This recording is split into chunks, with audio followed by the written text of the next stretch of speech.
What today, see tomorrow.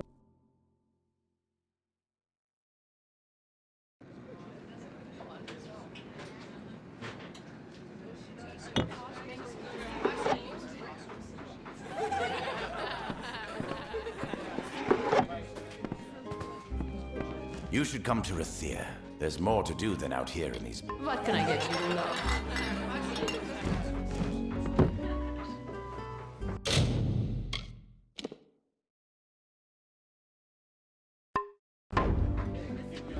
Well, you're not the only one who's been busy. I've called in every last favor in. I have it all worked out. With your help, I'll be free of Rathir, free of the war, free as a lark. I need to prepare for the duel, and I can't be seen near the docks. I need you to find Jabir there and give him the name of the ship I chartered, the Maid of Fortune. That's where I escape once everyone thinks I'm dead.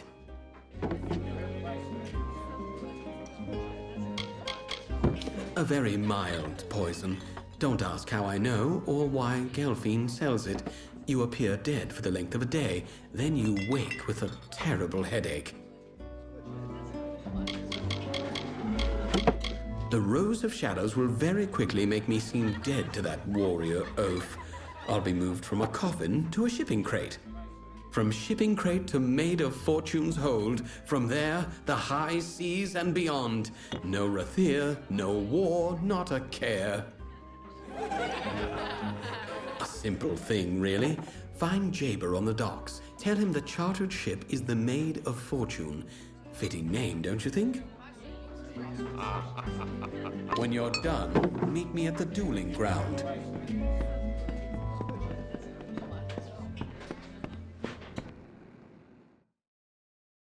So many new faces in the market these days.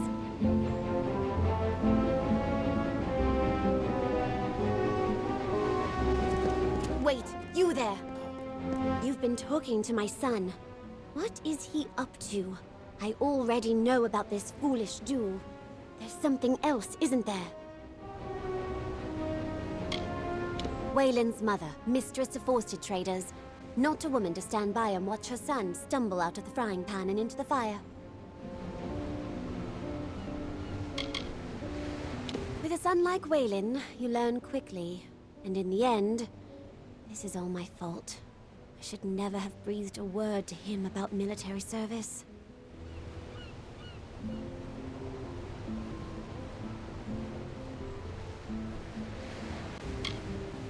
So that's it. I should have known. Disgrace a war hero and slip out of Rathir. Well, I tell you what. Go on as you were, but give him the name of Ravenswing instead. I'll ship him right to Chloricon. A good shaking up, that's what he needs.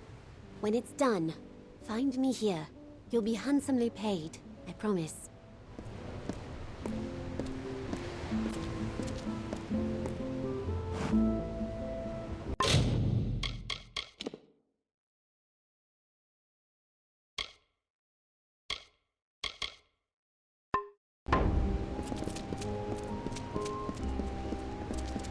Back to sea.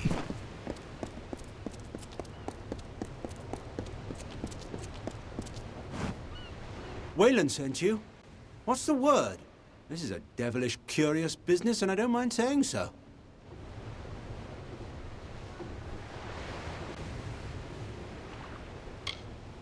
A friend, you might say. I've been called other words, but don't you mind that.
Ravenswing?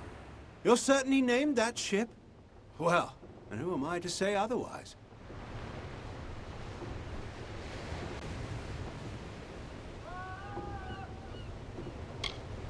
A friend of our friend, you might say. I've raised a glass or three with the lad now and then. Owe him a bit of a favor, too.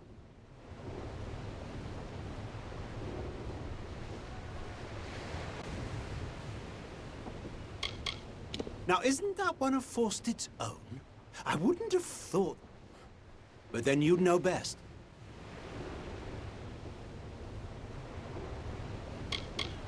You wish him luck for me. Make sure he's got the handle towards him and the point out the other way.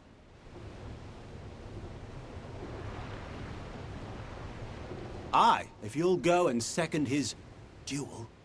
That's the bargain, ain't it? Let's do our parts.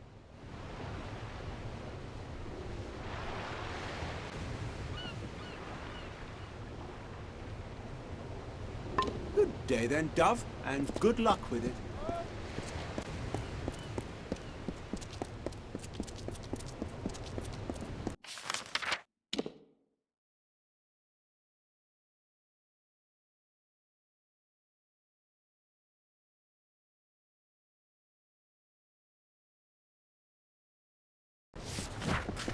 Trading's done in the Prairie.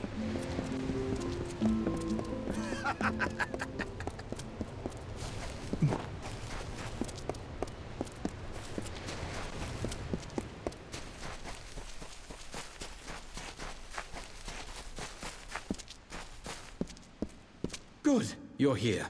Wish me luck.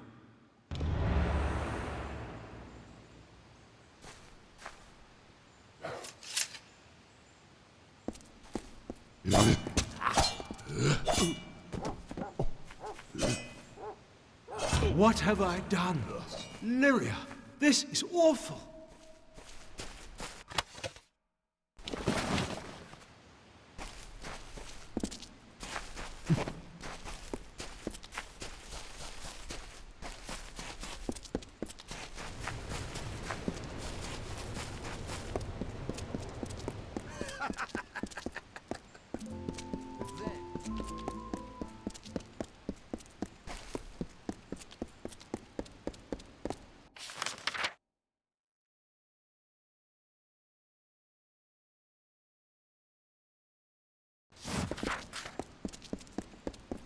City Watch, overlord.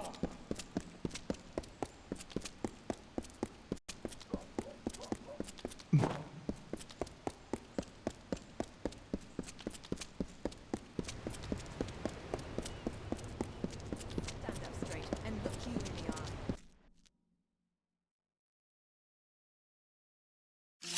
What can I get you, love?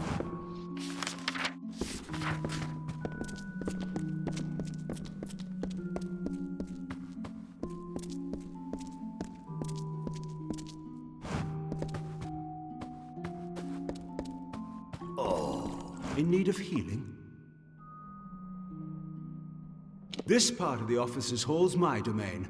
I pass fresh recruits before we send them off, and treat them when they return. The ones from Cluricon are the worst. Missing or rotting limbs, the pox, that sort of thing.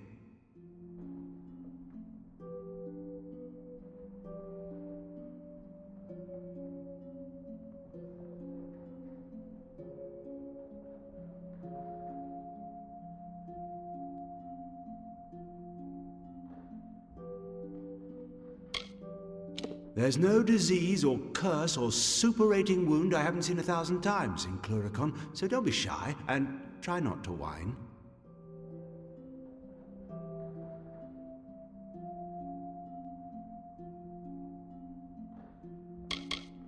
Have you been? Foul land, rank as a Cruddock's breath, and bleak as the northern sea, and that's without the dam to Arthur.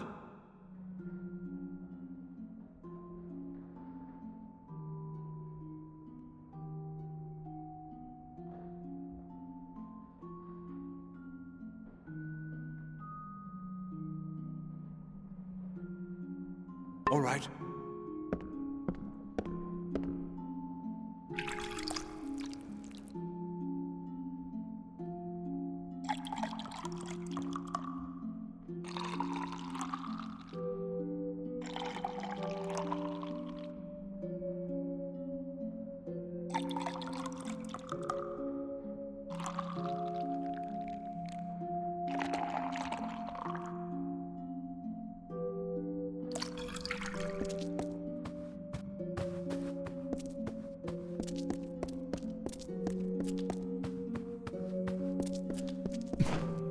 So busy these days.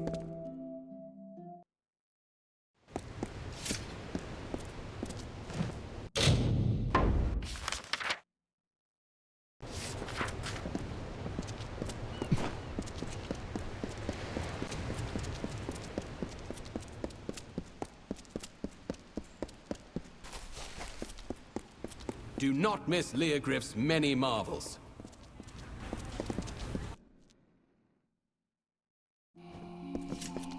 This wine. Oh, this wine. friend. What'll it be?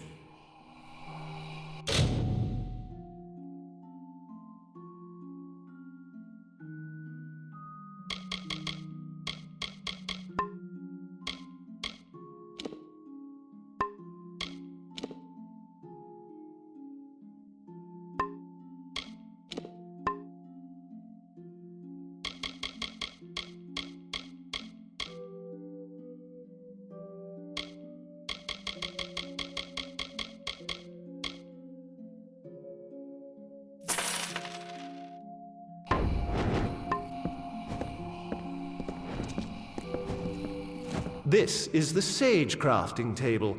I can help you with gems and shards and the like. If you want general goods, you should speak to Master Gwalchmay over there.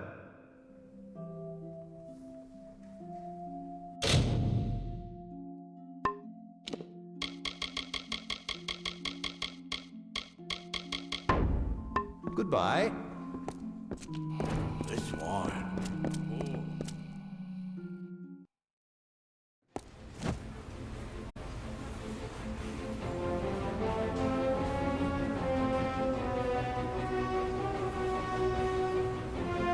Do not miss Leogriff's many marvels. Consider the maidstaff. Would you prefer ordinary or illustrious?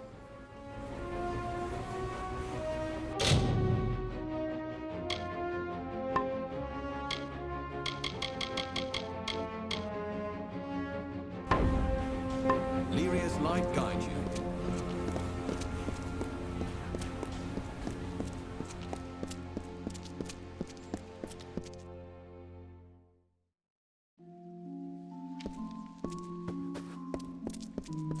What ails, fails, or irks you, there is a potion for it.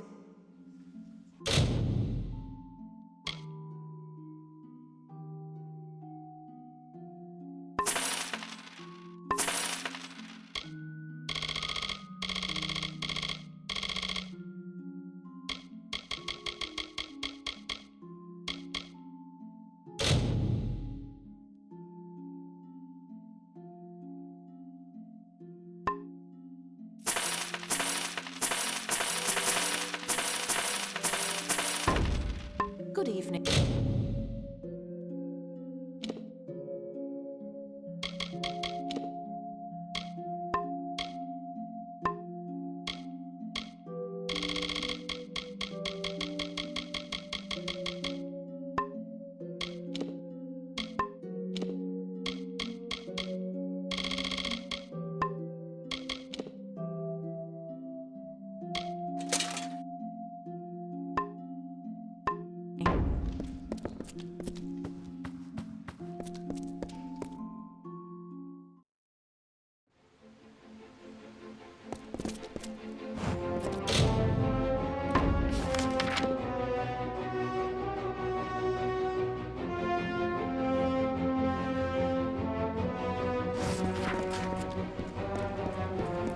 Curios, talismans, items of power.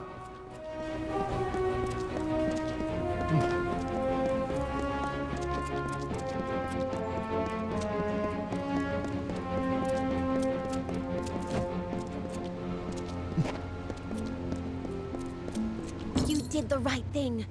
I know Chloricon is good for the boy. Now, here is your reward, as promised.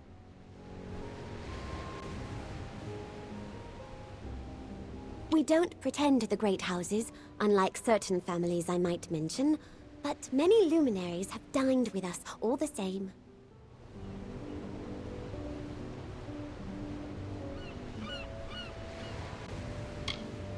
Don't you know? The An ones are an ancient line. Though if what I have heard is true, it may be near its end. The Wyvern gifts, on the other hand. No one has anything to say against the Wyverns. But then, no one has anything to say to the gifts. You wish for a gnomish-spun suite, or a rare fey blade hilt. All these things must come to Rathir before they can be sold. I see to that.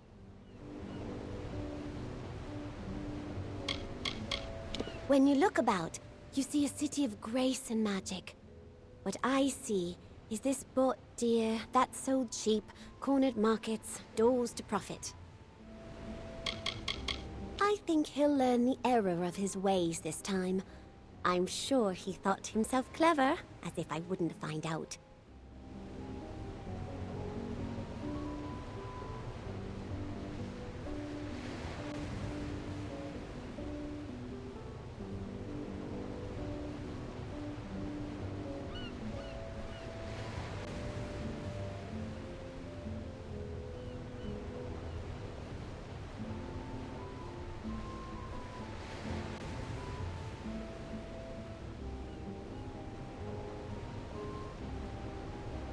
Very well, then.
Please, how is my husband faring? Is he all right? Thank you so much! Perhaps we can finally take our leave of this place.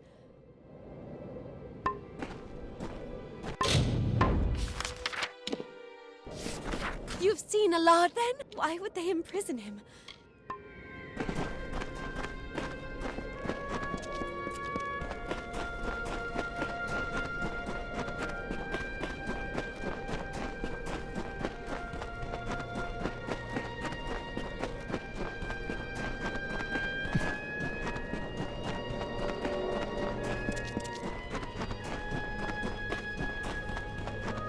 Greetings. Well done. I can use the petal to create an elixir for the Almain. He needs only to drink this. If it indeed frees him from the curse, he may leave. And I will finally have hope of saving Ulcerund from the Narca. Administer the potion to the Almain. Hopefully, it'll free him of the curse, and we can begin to heal Ulcerund of the Narca affliction.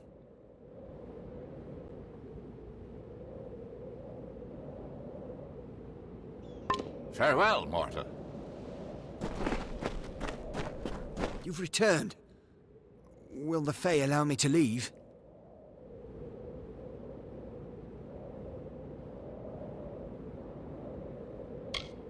This place is as foreign to me as my Fae captors. There's nothing here except the lethal wildlife and a scorching sun above. And all the Fae we could ever hope to meet. Blasted, I'd leave right now if I could.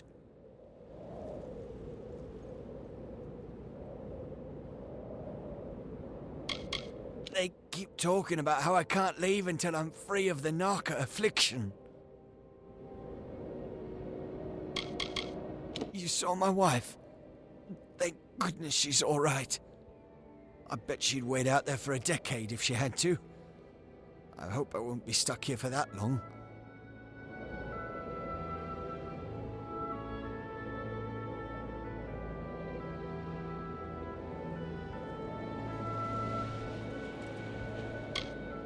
My wife and I were just passing through Ulcerund. We lost our way trying to get to the Red Marches when I grew ill. The next thing I know, I have a burning fever, and when I stopped to catch my breath, the Fae ambushed us.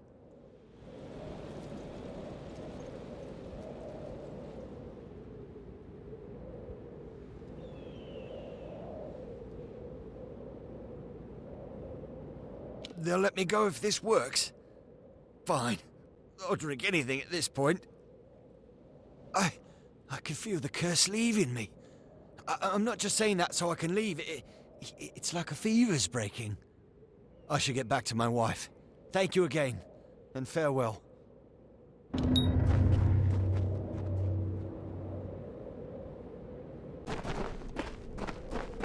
That was impressive.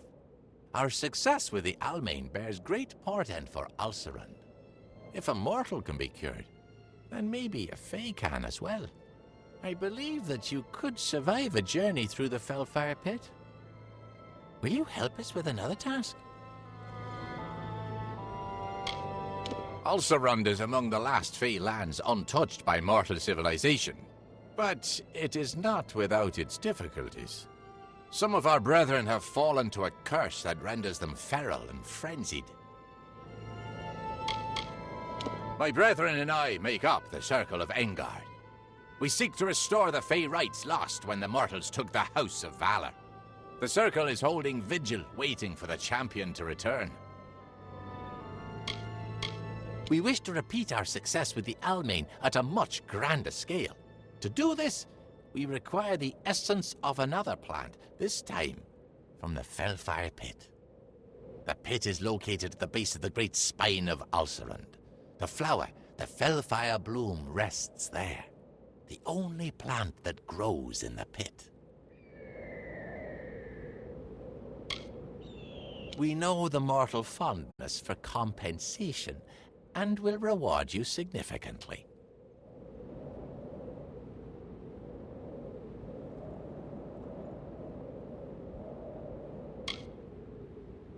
Excellent. Then head to the Fellfire Pit. where the Guardian of the Bloom awaits. We have waited long for the champion to return. We wait still.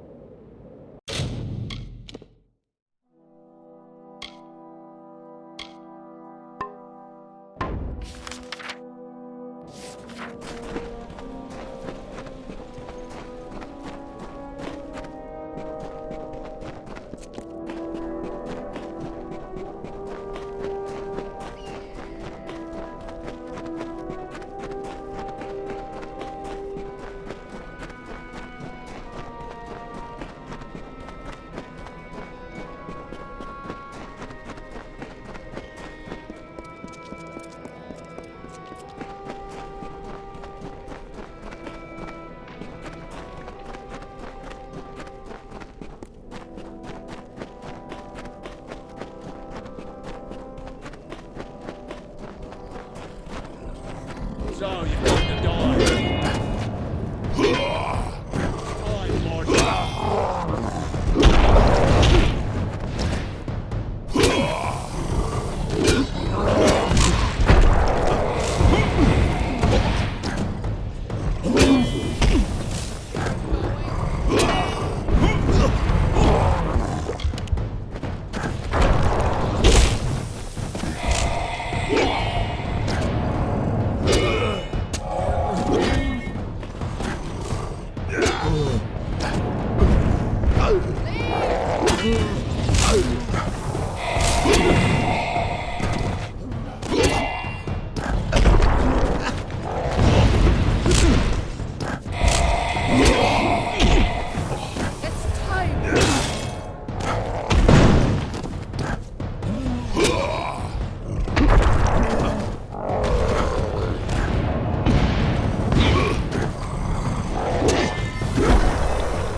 Champion. Excellent. You have my thanks, child. Now we can use the power of the Fellfire Bloom to begin the removal of this curse from our lands. We will, however, require your services once more to accomplish this. Will you aid us again? Seek an audience with the keepers of the crossing, and then administer the sample of Fellfire Bloom to the heart of this land. With luck, you will free this entire region from the Naka affliction.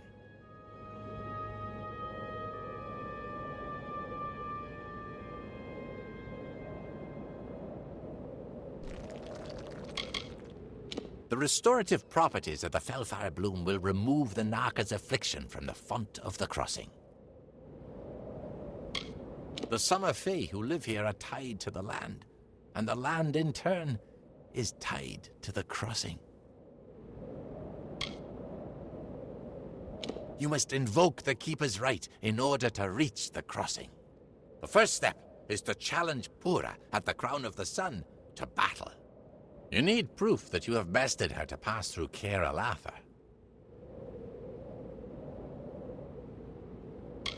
Very well. Defeat Pura, and she will give you the Amulet of the Sun. Take the amulet to the Keepers at Caer Alatha, and they will allow you to pass. At the bottom of Caer Alatha, you'll find the Font of the Crossing. Place the sample of Fellfire Bloom atop it. Go to the Crown of the Sun, where Pura trains replacement keepers, and challenge her to battle. Only if you defeat her will she grant you the Amulet of the Sun, which you will require to enter the crossing. Then, delve into the depths of Caer Alatha and find the crossing. Place the sample of Fellfire Bloom atop the altar at its center. If our theory is correct, your help in this matter will finally free Ulcerund of the Narca affliction.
A child of dust?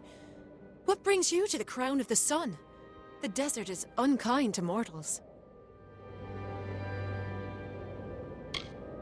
Ulcerund is the last bastion of the Fae in Detyre, one of the few places in these desert lands where we are plentiful.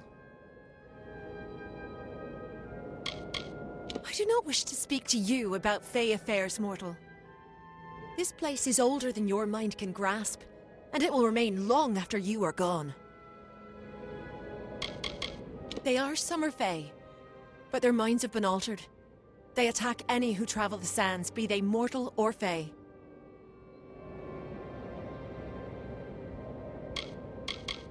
I am the guardian of the Crown of the Sun. It is my role to watch this sacred place and see to the safety of the keepers in training. Florian told you of it. They must trust you implicitly. It is one of many sources of our worldly power. It is an almost limitless source of magical energy, closely tied to the essence of Alcerund.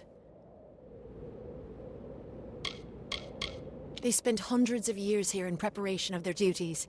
I am tasked with meeting their needs, ensuring they are ready. It will be several hundred years before the replacements for the current keepers arrive.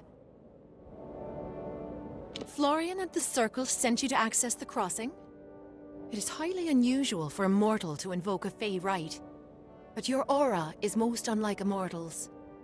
Very well. Prepare yourself.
Well done. You are a skilled combatant.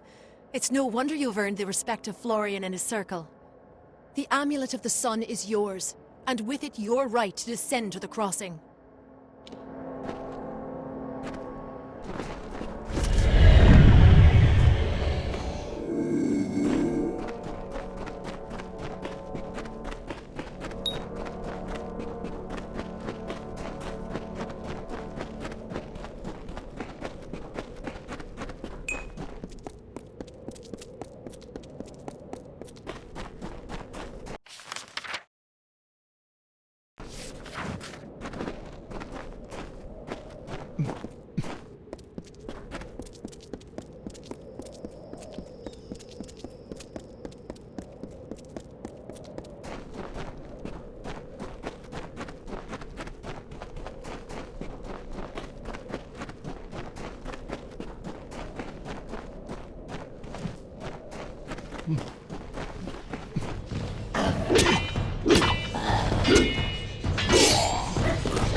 I was told of ancient days when wise priestess Beala Tyrian to goddess Lyria spoke.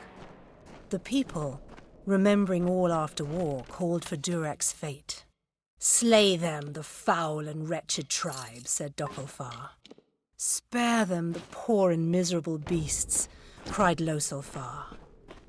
Their minds, depraved and hatred-poisoned, twisted. Alpha struck Alpha over drink, at feast, when all else is merry, when peace reigns in havens. Hateful, I am told, were cousins towards each other. From the cold-blessed Firiol, Beala Tyrian, with a head to seek Lyria's guidance, set forth on a pilgrimage.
In search of a game of hazes.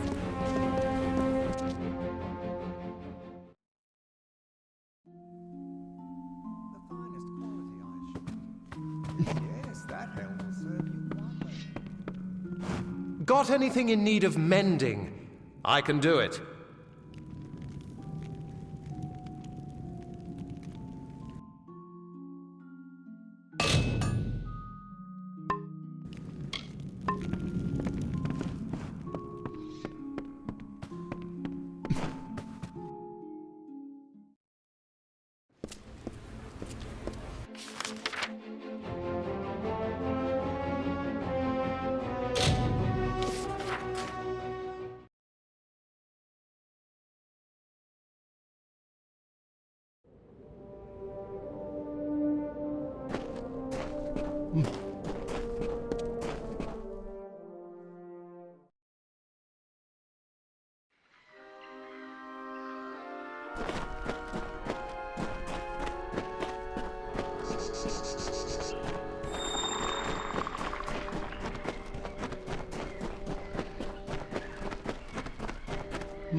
Welcome to Caer Elatha, mortal.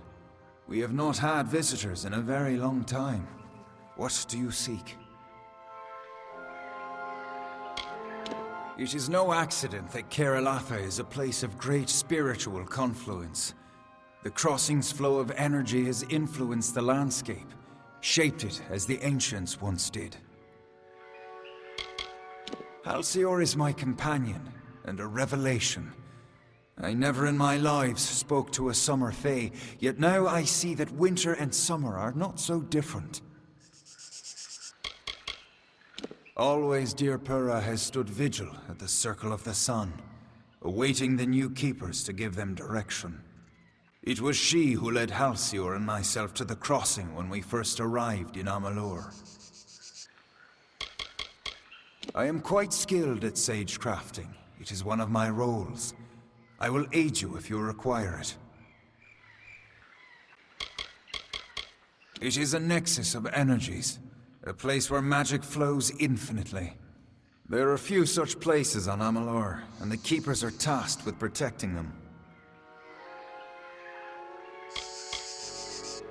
The Keepers live to prevent use of the crossing by either Fae Empire. Its power is such that both Summer and Winter Fae have agreed to leave its power unharnessed.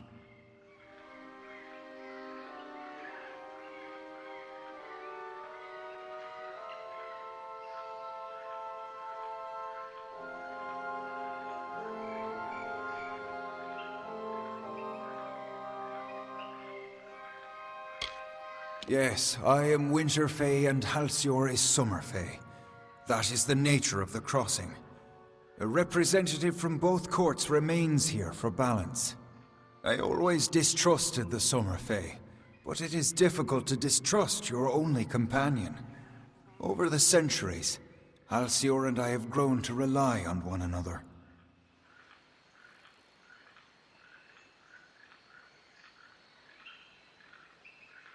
To deal with the Narca curse. If Purra has given you the means to pass, then do so. You should seek out Halcyor. He will assist you in this.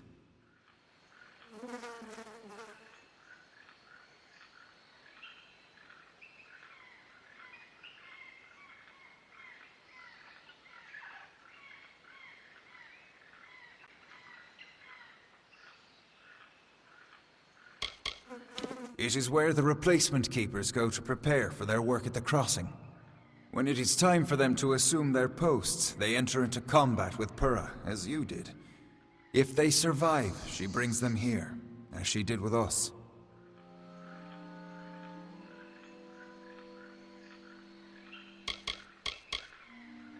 She is the guardian of the Crown of the Sun, and a powerful sorceress. But you have defeated her. It is no wonder Florian and the others of the House of Valor have come to place their trust in you.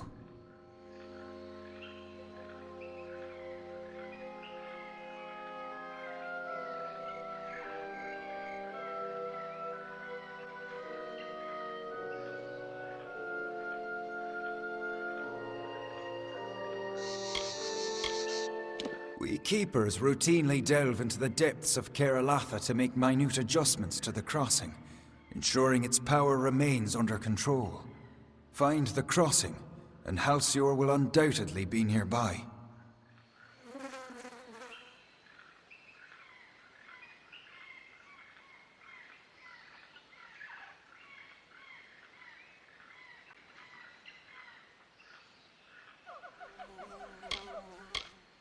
Take caution in these lands, mortal. Your kind is particularly susceptible to its dangers.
You should feel privileged. The crossing is not a place of mortal business. You are the first to come this far.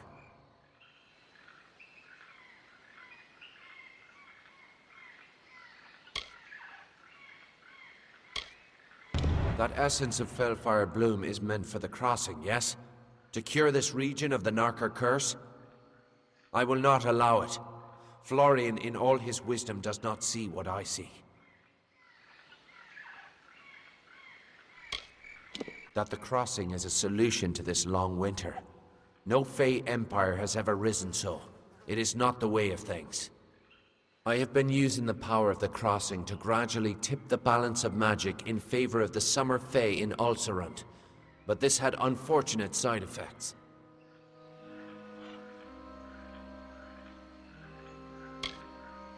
The crossing is tied to the magical essence of this land, and so are the Fae of this region. My tampering has driven them to madness. It is a necessary corruption. Better for a few of us to be mad than to wait for this long winter to end.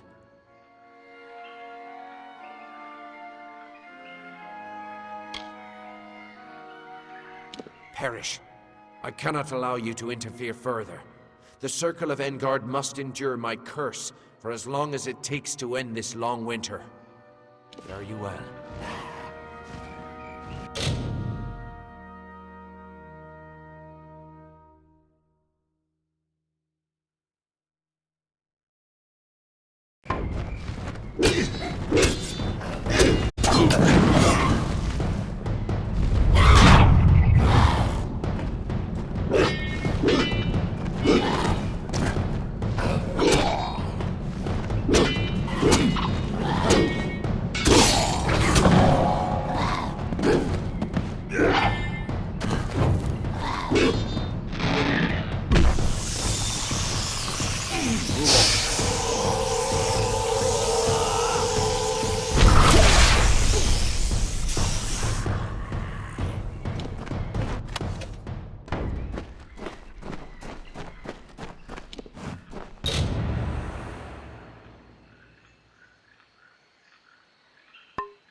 I see.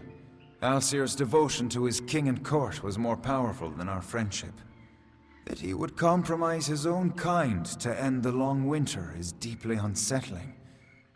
Perhaps, in the end, he'd become Narka himself. You have my thanks. Please, take these. They are imbued with Fey magic, and should aid you wherever you may go. I serve the Unseelie court. I was chosen to guard the crossing as the winter representative, to watch over its power during the long winter. The crossing has changed. I can feel it. But whether it undid the damage Halcyon inflicted remains to be seen. Return to Florian and report what transpired.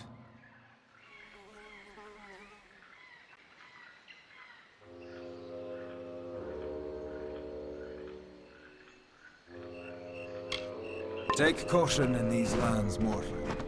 Your kind is particularly susceptible to its dangers.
Change in the air. The taint of the Narka curse is rapidly dissipating. A shame it was caused by one of the Seelie's own. The Circle and I will take our leave. A small number of Narka will undoubtedly remain. We will reclaim our brethren and defeat what Narka are left. Thanks to you, perhaps Alcerund will recover from the Narka after all.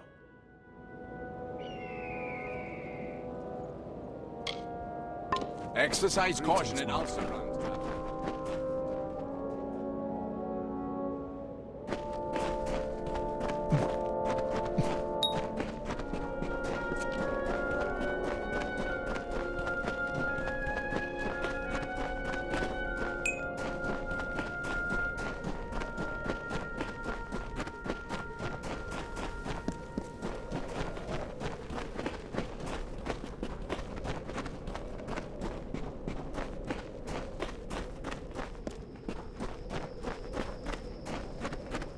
Champion Engard has yet to return.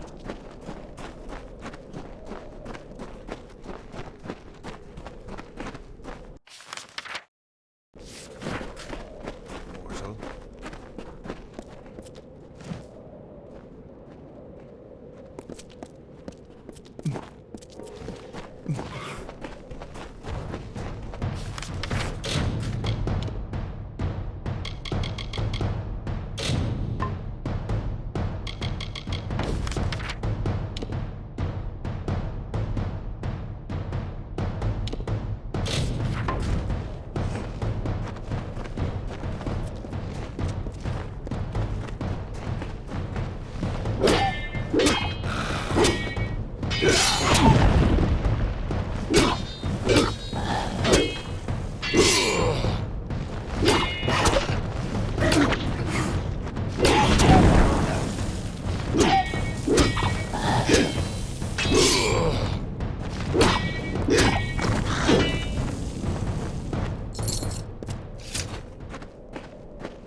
Ah, and the footfalls of another wayfarer grace our ears. I'm delighted.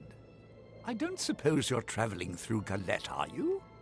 If so, I would not look too hard for anyone. There is not much left to find. Yes, we are pilgrims of a sort. Missionaries might be a more appropriate label. We serve our God and follow his will.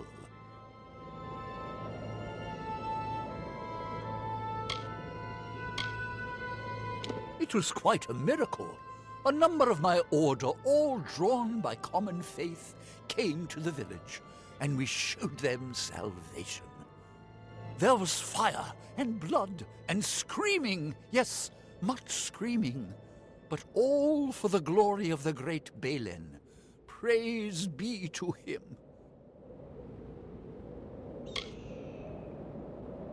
We liberated them, man and woman, Alfar and human.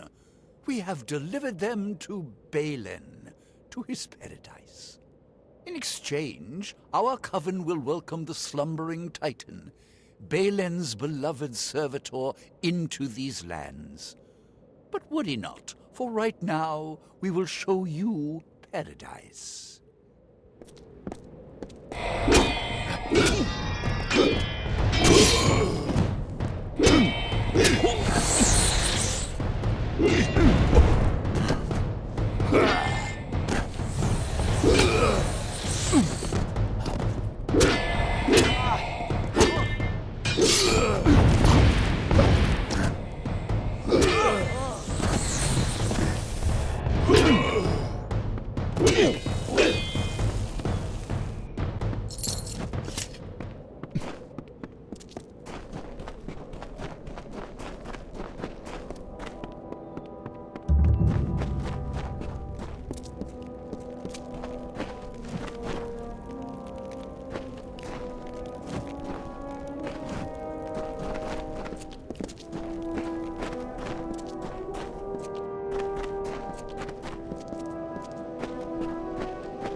So, you made it to our camp.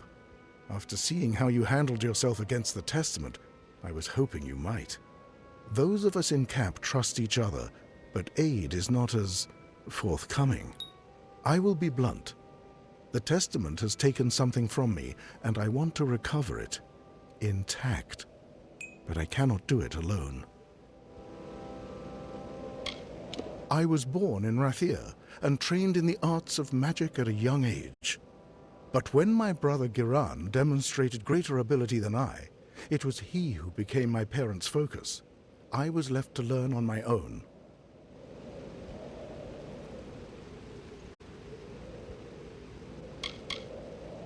He is my twin brother. We spent our childhood together. Because of his command of magic, he was selected to join the Scholia Arcana. After that, he surrounded himself in studies. He changed. All this talk of magic and control. There is a bedroll over there if you need to rest up. It's not the best, but it's what I can offer you here.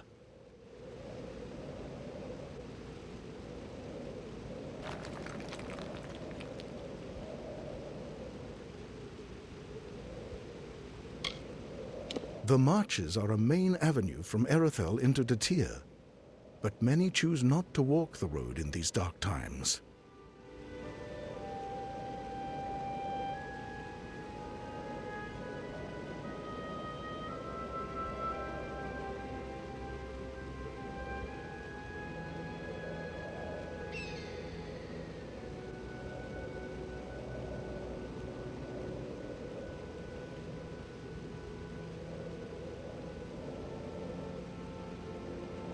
My brother Giran. They did not take him per se, so much as seduce him. He was a promising adept of the Scholia Arcana, and then one day he vanished. When I heard of the Testament's involvement, I feared the worst. I managed to track him here to Galette. Then I discovered just how large the presence of the Testament was in these marches.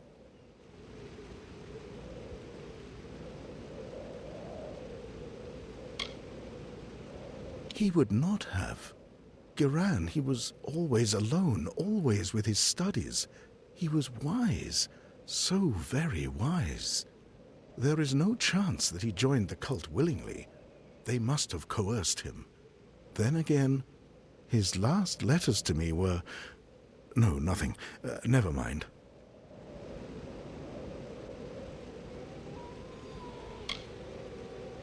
Excellent. I have resources at my disposal for a reward if we are successful. I have reason to believe that he is hiding in the ruins that run beneath the marches, this tomb of Ferragnus. I will meet you there. Hopefully, this cult has not sunk its claws too deeply into Giran's mind.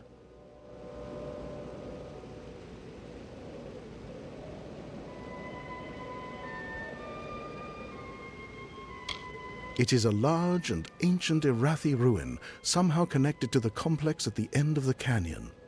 Legends say it winds and twists beneath the marches like a labyrinth. Many who entered never returned.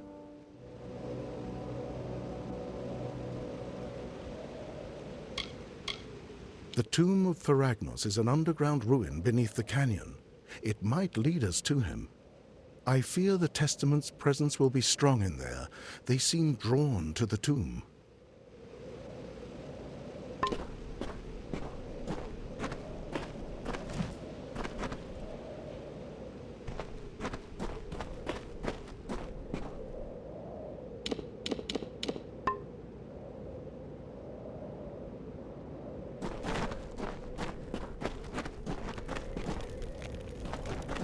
You're the one Colm found slaying the Testament? I'm impressed. Well, I'm not here for the Testament. I'm here for gold. And I've got work for two. Care to make some riches?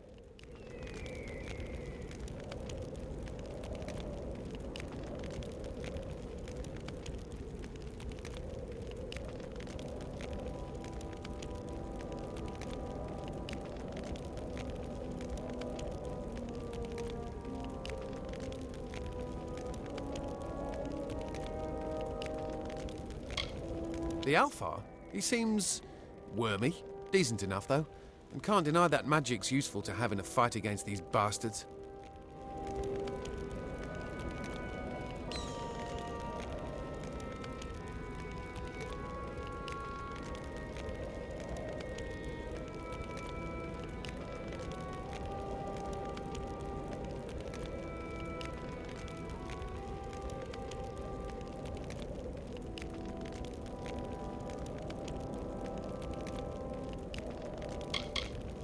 I served as a hireling in the Warsworn once, but as my friends made rank, I was passed over too many times.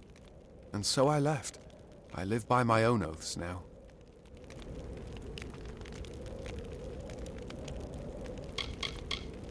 I'd been through here a few years back, on my Warsworn training. It was as nice a place as you'd like to find in Detyre, but there was always something sinister about those ruins in the canyon's end. I suppose we know why now.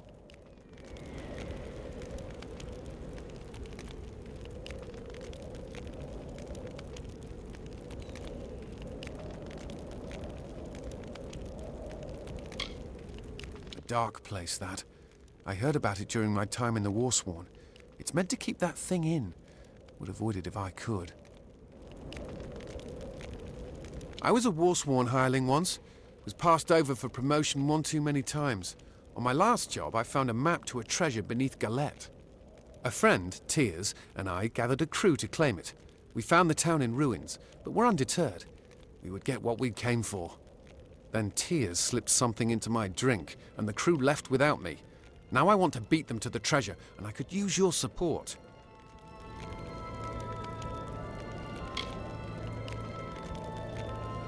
They wanted to cut me out. That's the only reason I can think of. I'll show those bastards.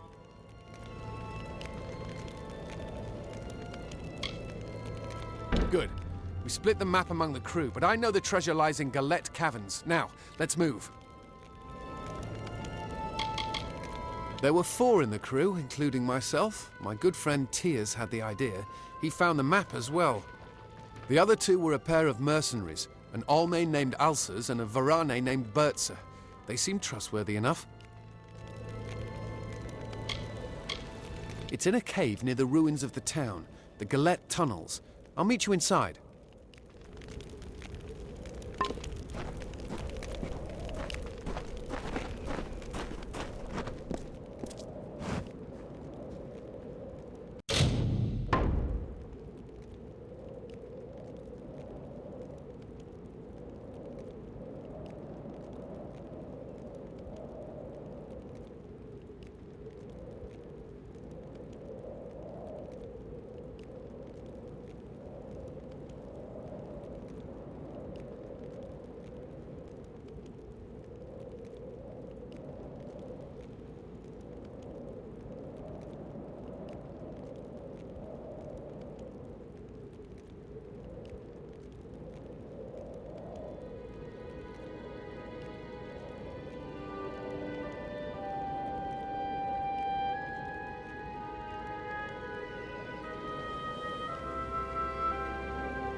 we're here. Something is wrong. Let's clear out these kobolds first.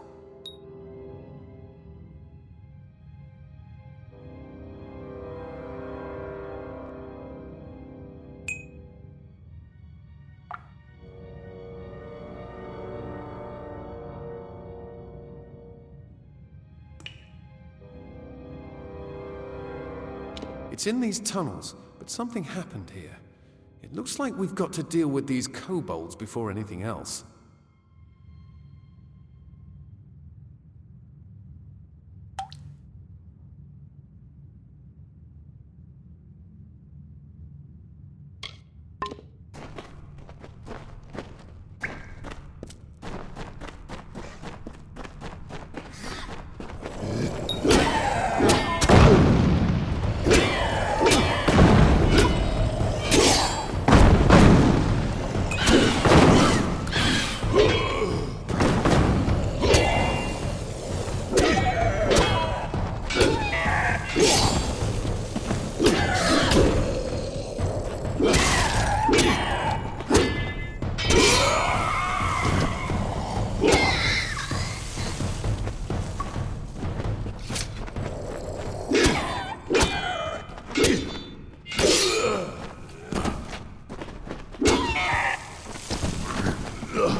Kobolds are taken care of, but something's strange. All these bodies. I don't think the kobolds killed these people. Tyrs was former warsworn like me. A rabble of beasts would be no trouble for him. And these other bodies look like they've seen action. They must be of the Testament, which means they encountered Tyrs, and they fought it out. We better see if Tyrs made it out alive. I don't know for sure.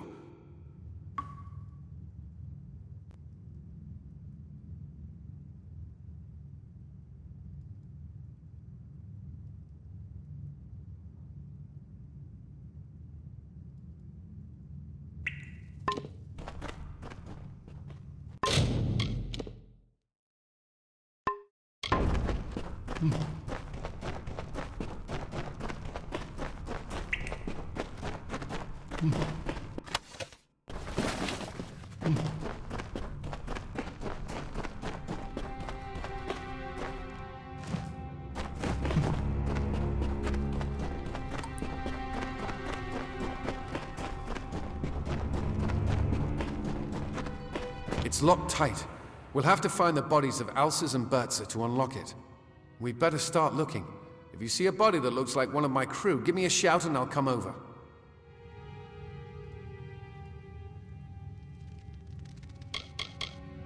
Can't believe they're actually dead.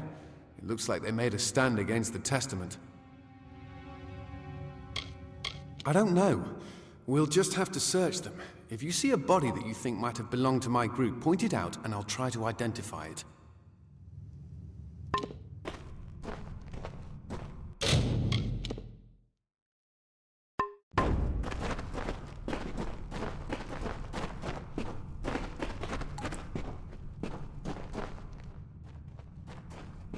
Another member of the Testament. Looks like they've reached their coveted paradise.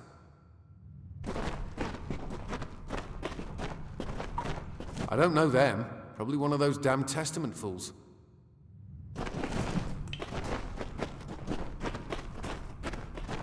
This is a stranger's face. They weren't a part of my crew.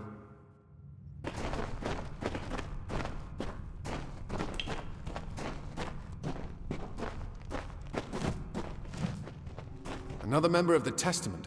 Looks like they've reached their coveted...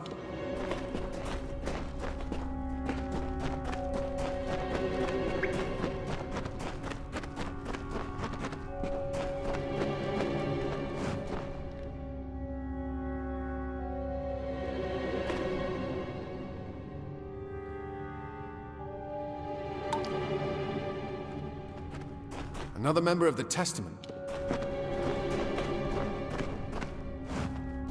Bertha. She was just a mercenary looking for easy gold. Didn't know the job would end like this. But here's our combination anyway.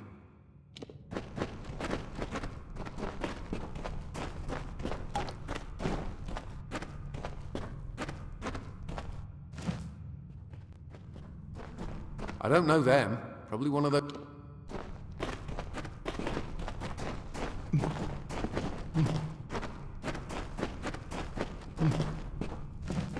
This is a stranger's face.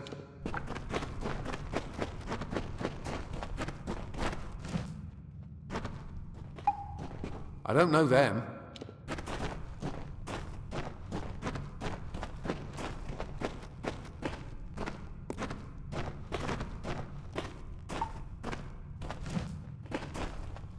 I don't know them.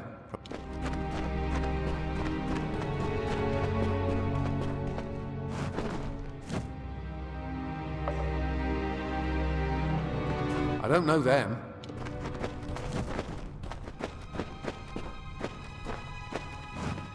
I don't know them. This isn't Ulcer's, Bertha, or Tears. Another one of those Testament bastards. I don't know them.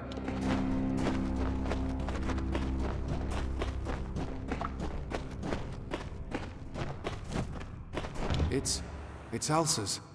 I didn't know him well, but he didn't deserve to die like this. Looks like he has his part of the combination still.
It's Tears. We're already too late. I don't know. Tears never ran from a fight in his life. It's almost like he locked himself in here on purpose. Why? If he knew he was dead, why go through the trouble of hiding in here? Unless to keep the Testament from getting the treasure. Wait, did you hear that? The Testament's come.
then it's settled. My crew got the door open, the Testament came in, tried to take the ring, and ushered everyone into paradise. Damn fools. We only came here for the money. It's all we wanted. Yet Tyrs kept the ring from them. He thought it was more important than his life. Why? The Testament's done enough.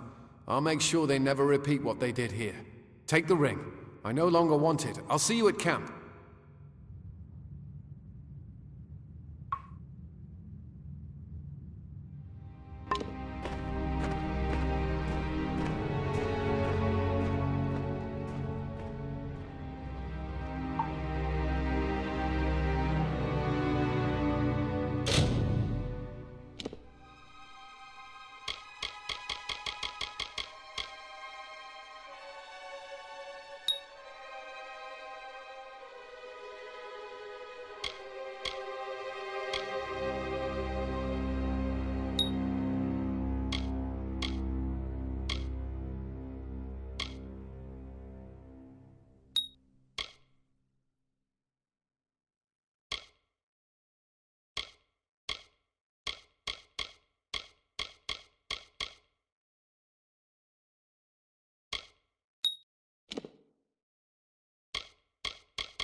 The demons defile the land. The burnt skin of the world glows red with suffering. It is the deep gloam, and a pallor of death settles on the people of Amalur. Fires rage across the wastes. The only sound is whispered laughter. As the embers cool and a wind blows across the desert, life once more erupts from the husk of the earth, and the struggle begins.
So you're the one my brother dragged here.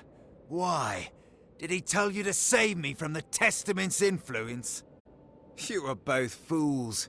I joined of my own volition. Do you need proof? Look to the bodies at your feet. You gaze upon my work.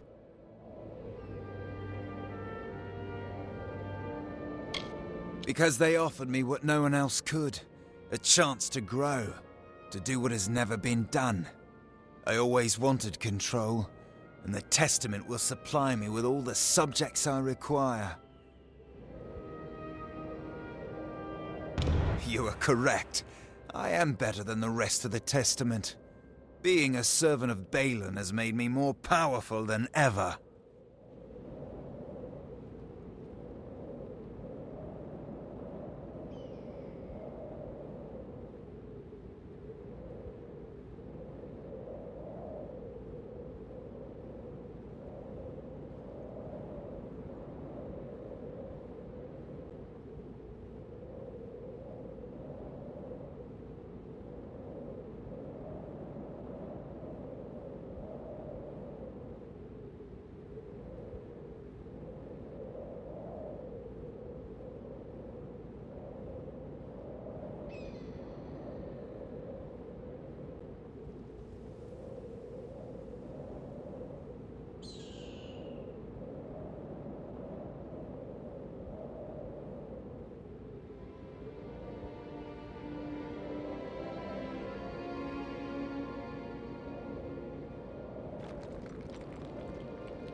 I did not think Giran's resolve could fall so fast.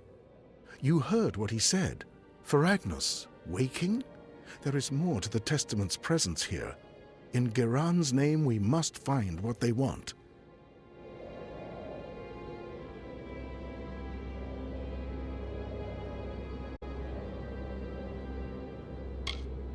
The mercenary. He has seen combat, I am certain, but for his kind, justice is always for sale.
So you're the Dreg Colm found gutting the testament.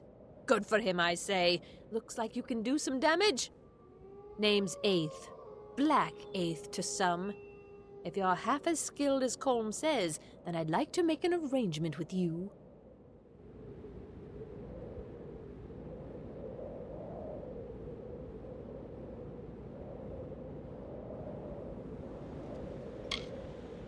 Here they come.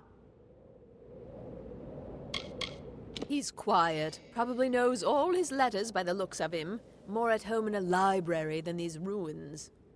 He's earnest enough, but who knows whether he can hold his own in a fight.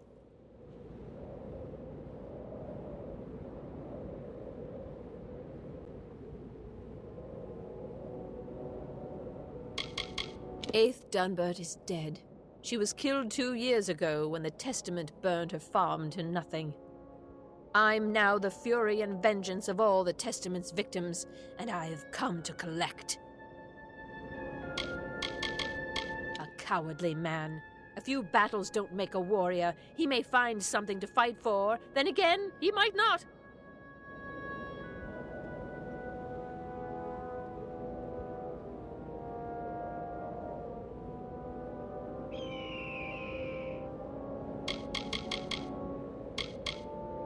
Was a nice place to be once, before the Testament decided to move in.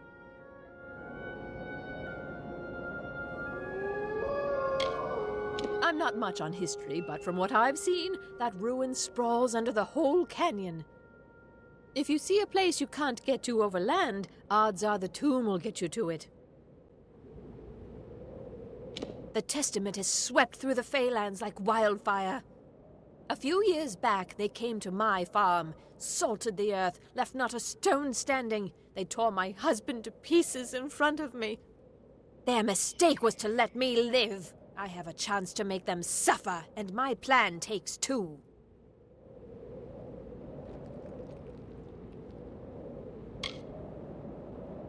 I don't rightly know, Dreg. Why don't you go ask them? Sorry. The Testament... They believe death to be salvation for all. But though they killed my family, they let me live. The bastards thought I would join their cult.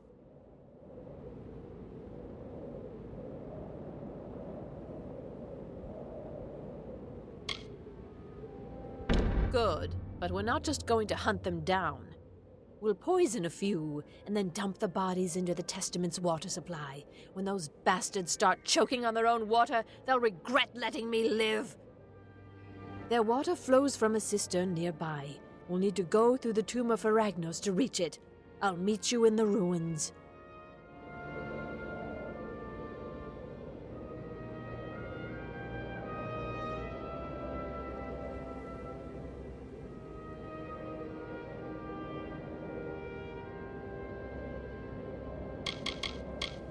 I want to poison a few of these Testament bastards and dump their bodies into the cistern. That'll corrupt the cult's water supply. When their insides start to burn, when they see the corpses of their brethren tainting the water, I want them to remember the life they took from me.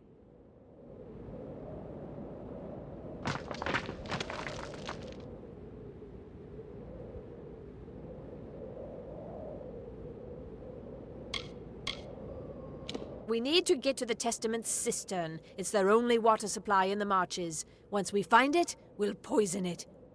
But I want to poison it with the bodies of their dead. We poison any Testament we see and knock their bodies into the cistern.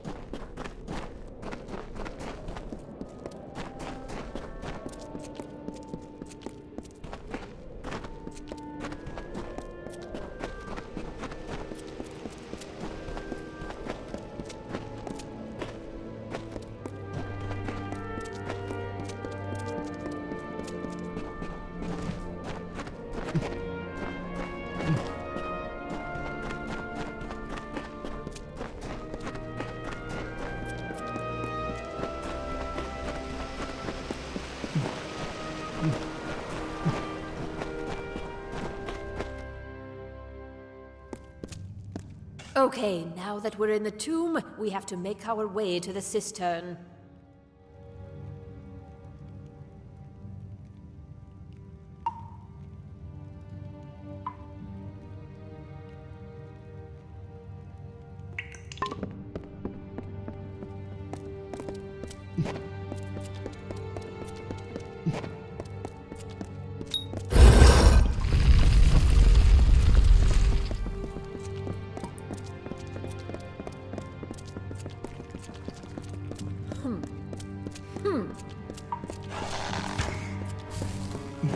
Never quite knew much about this fragment or why it was entombed here. And if the Testament want it, it can't be good.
Bleed for Balin!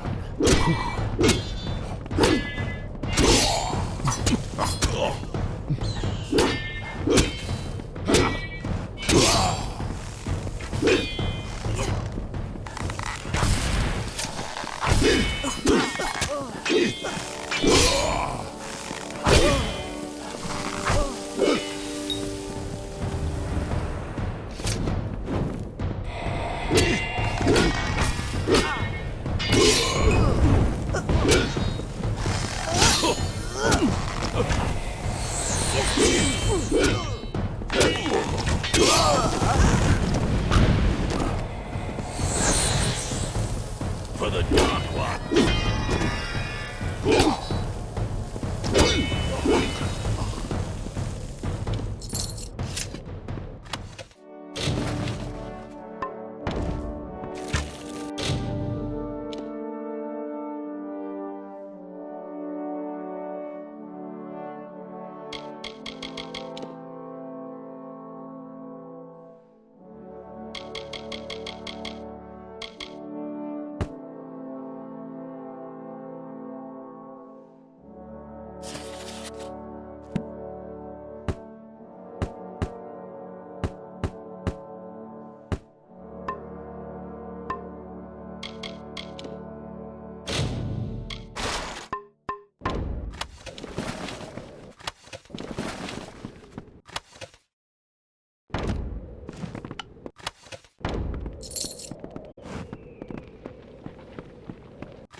Then it's finished. In a few hours, those bastards will know what we did here. That's it then. 2 years of planning, of tracking, finished. I didn't know what would happen. But I don't feel anything. I've killed how many of the Testament? And I feel nothing at all.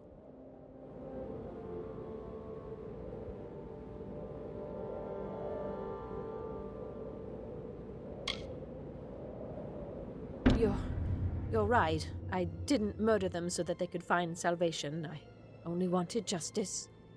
I didn't know what the Testament was up to when I first came, but I found these on one of the ones I killed. I don't know much about this Niskaru Feragnos, but the Testament is interested in him. From now on, I'll keep 2 eyes on their doings.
I can see in your eyes that you have come to the same conclusion we have. Thank the gods. The Testament is on the cusp of raising the Niskaru Lord, Feragnos. When they do, all of Detyre will be plunged into flame. I would be lying if I said her rage did not frighten me. I heard the Testament left her alive to suffer with deep wounds of grief. I think they will regret their decision.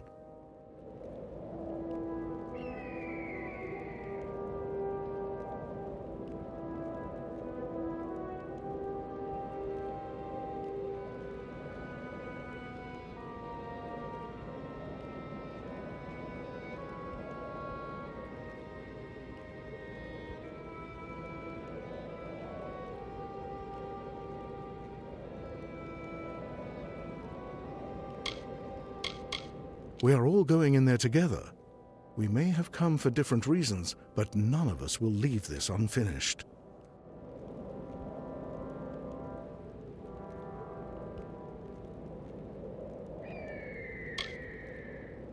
Given enough time, Feragnos will develop into a full Niskaru Lord, but while in a juvenile state, it is vulnerable.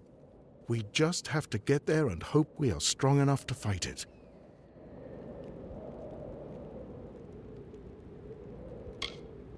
It seems that Feragnos has housed itself in the complex at the end of the canyon.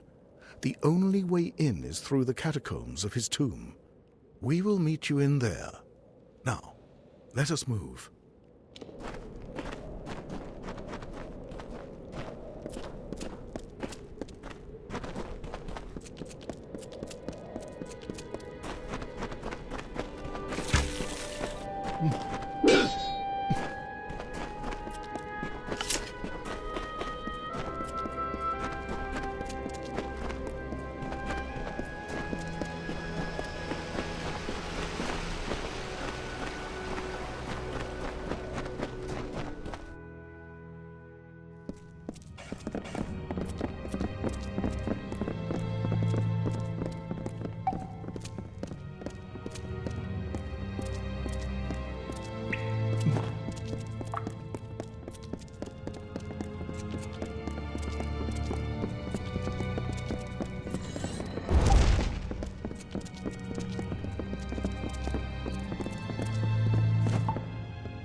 Curse it all.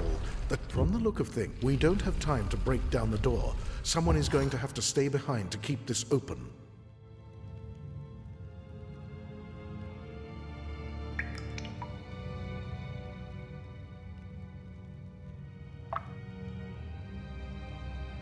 Unwise. We all have some experience in combat, but you have the most. Very well. You have to keep going and stop Feragnos before it is too late. I will be fine, truly. Now is not a good time, but what do you need? The Almain? She's fair to look at, to be sure, but I'd wager it's safer to take a greatsword into your bed than her.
I've seen some war in my life, but I never saw a fight like that.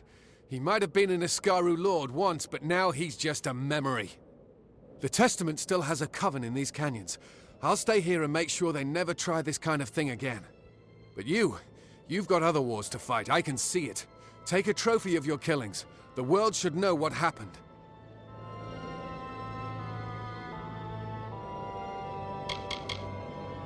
I don't know what the future holds for the Marchers, but it's my duty to make sure that Feragnos never gets another chance.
This life offers two choices. Fight or die. Those who choose to live face conflict. It is the natural balance of this world. The weeds preclude the flower's bud. The spider's web arrests the fly. The water carves the rock. In the dry wastes of Detyre, in the land known as Ulcerund, the House of Valar became the home of this primal force.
From the desert runner's lethal dance to the chaos of the wolf pack, the Fae displayed these contests as art.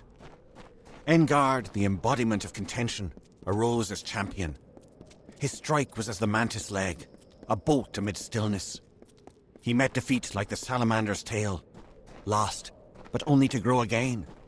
He inflicted wounds like the serpent's fang, rotting poison to weaken the mightiest opponent. His baleful stare was the shark's fin above the water's surface, promising a bloody end.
Looks like I'm in luck.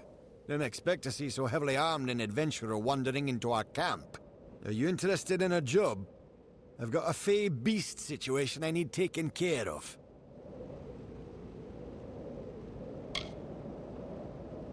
Excellent. A pack of wild Fae have holed up at the canyon hill site at the top of the ledge. I've already dispatched a scholar to investigate, but he hasn't returned. You'll find him near the road towards the mine. I'll have more information for you there, but it isn't useful for much else. The coward refuses to go near the Fae. Get to the site and figure out why those blasted things have come out of the mine, and then get rid of them. Speak to the scholar when the deed is done. He'll pay you.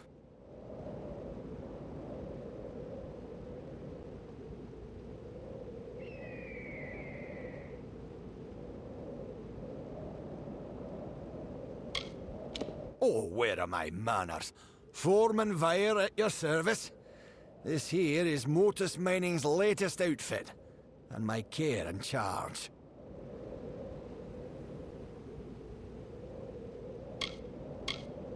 They were our biggest competition, and they discovered this site, actually.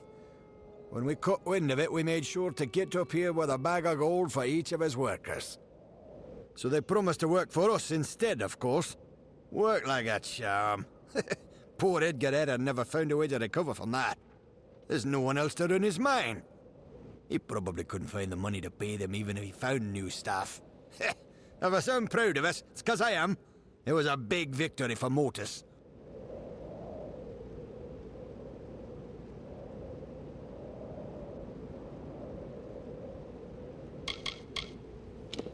I've seen some strange things. Flickers and flashes from the top of that mountain.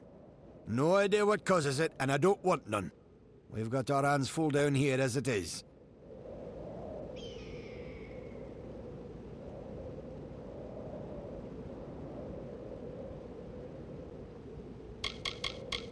He's a weak-eyed, knock-kneed, biscuit-biting excuse for a scholar.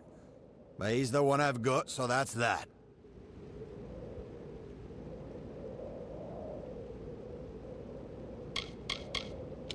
A forsaken, wretched wasteland with more beasts than grains of sand. Still, by the domes of Odessa, I'll not see this venture fail.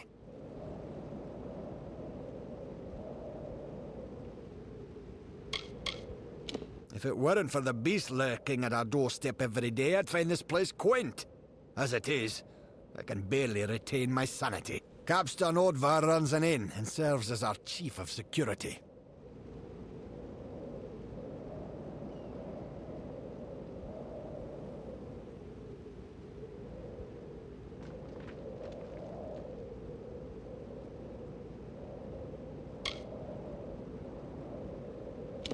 I've received reports of strange happenings in those caverns.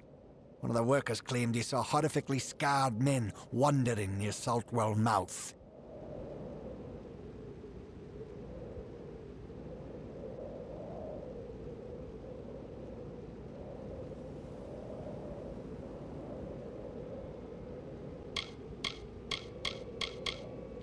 Our scholar, Incer, ought to be at the canyon hillside, getting to the bottom of this damn hold-up. He ought to be back already, telling me how he fixed it. If you do see him, give him a kick for me and tell him to get on with it. I've got miners just standing around not mining.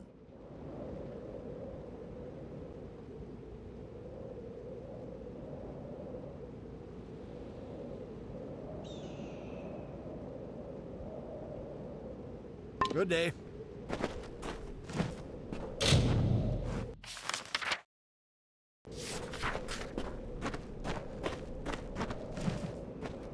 Any sign of that worthless... Good day.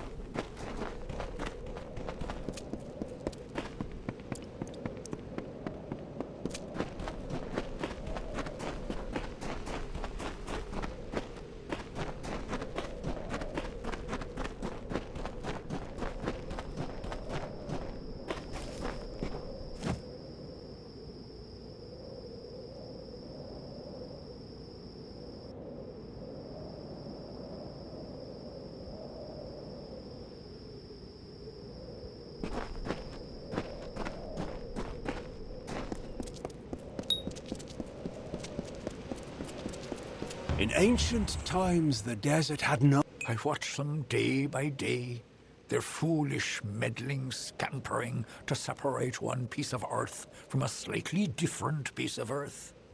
Fae know that the land will endure, will heal any wounds mortals can inflict. But I worry that these wounds may be long to heal. I cannot act, I am bound by our beliefs. But an agent of change could cauterize these wounds by making the century plants bloom.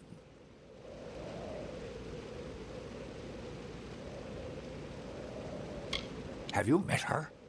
Fair and dark as the night itself. She'll sleep until my time is past. Then I will lie down and dream while she walks the sands.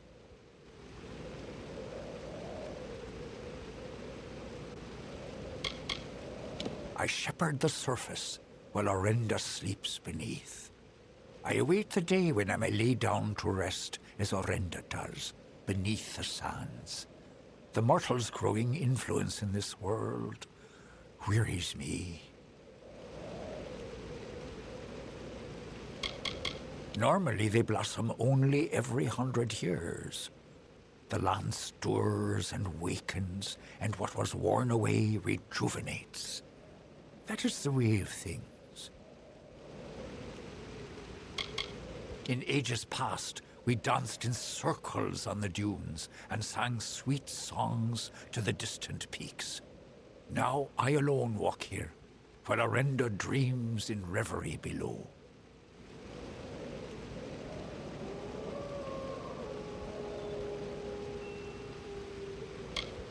The little mortals, you mean? Forever cutting, clearing, digging, will they never stop? Won't they tire of it and go away?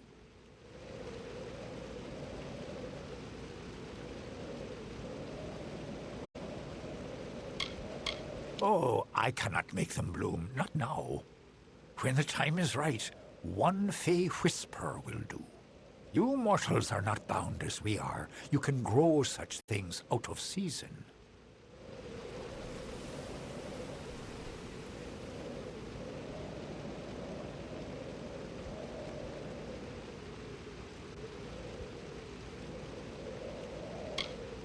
You wouldn't know with these little mortals here, but these lands are a fey place, and fey places need refreshing from time to time. The blooming of the century plants is the fastest route of recovery.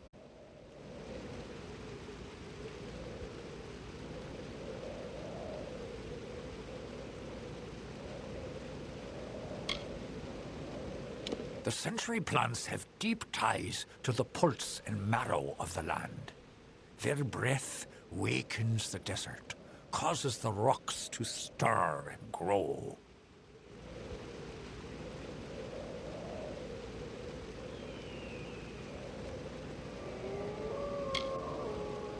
A friend of the sands. You'll do what needs doing. You will need petrichor.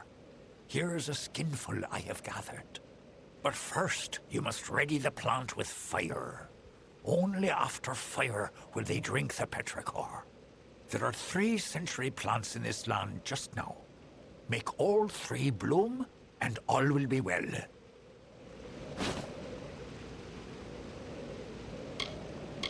The smell of the earth after rain. I have gathered it over years in that skin. For each of the 3 upon the sands, scorch it with fire, then slake it with the petrichor I gave you.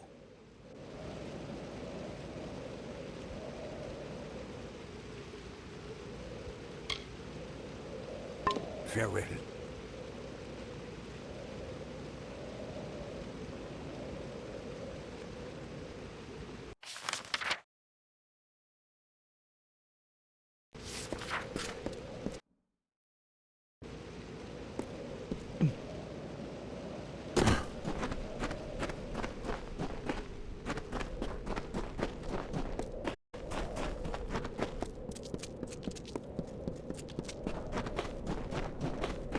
Oh, I'm in a terrible bind. I don't dare go forward, and I certainly can't go back. Mind you, I wouldn't go up that eastern ledge. It's most unsafe.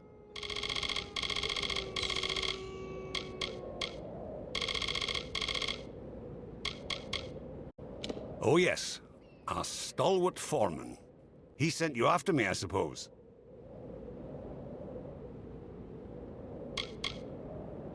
It's a place of mystery and intrigue. No one knows what lurks at the top, though everyone's got a guess.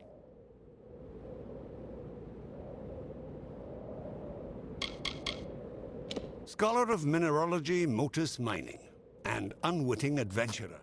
A pleasure to make your acquaintance, I'm sure. Edessa could not have been built without the Motus Mining interest.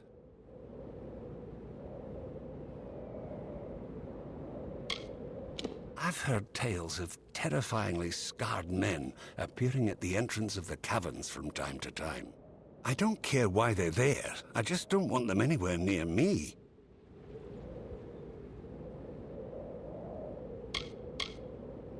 Yes.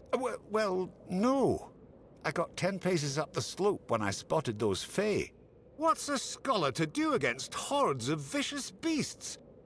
One of those boggarts, it shook its fist at me.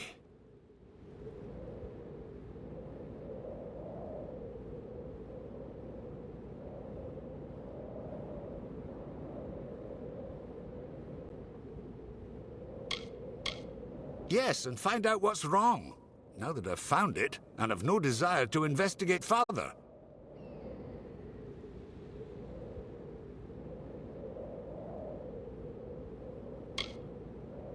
There were boggarts, lots of boggarts. And I think I saw a thresh. I was rather too busy running to note the particulars.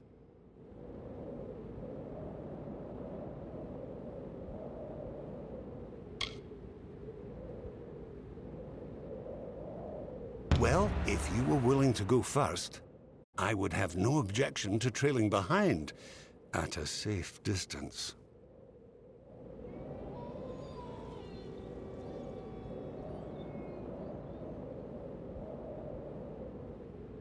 To the Canyon Hill site at the top of the ledge, where a cadre of Fae awaits to rip us to shreds, no doubt.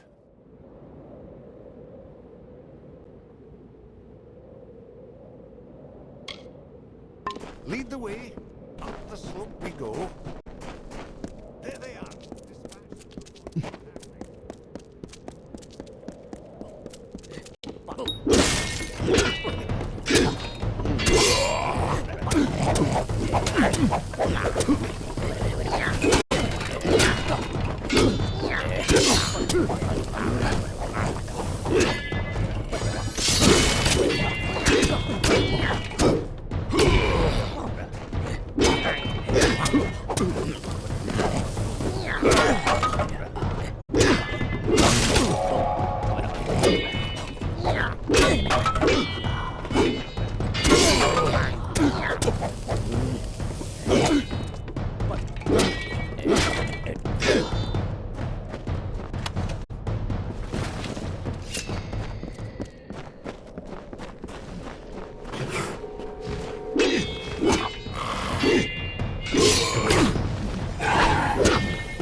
I see something at the end of the trail.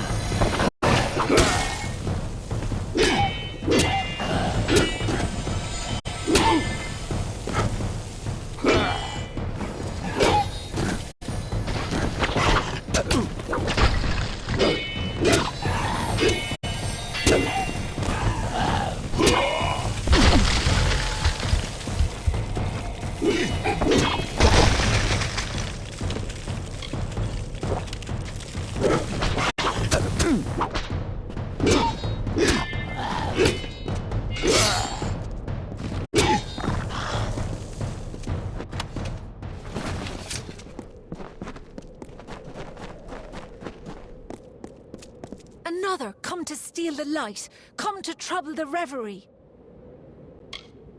I long to return to the reverie. While Calavar walks the sands, I must sleep. He and I are two where there once were many. We lived then wild on dune and crag. Now he watches the waking day, and I tend to the dreaming murmurs of the stone. When I became aware the light was gone, the shell of the reverie cracked, and my dream self wandered free.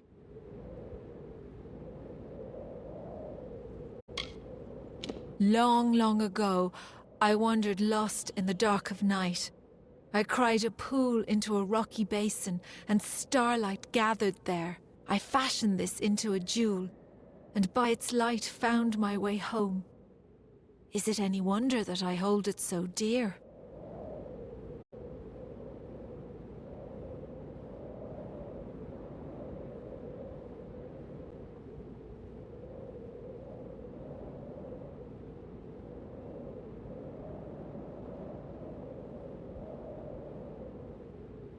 They are my friends, drawn here as I drift between the dream world and the world of the waking. The light, source of solace, snuck in, sharp knives, soft feet, stole the jewel from my side. Took it northward, through the narrow rocks, to their village of wood and cloth.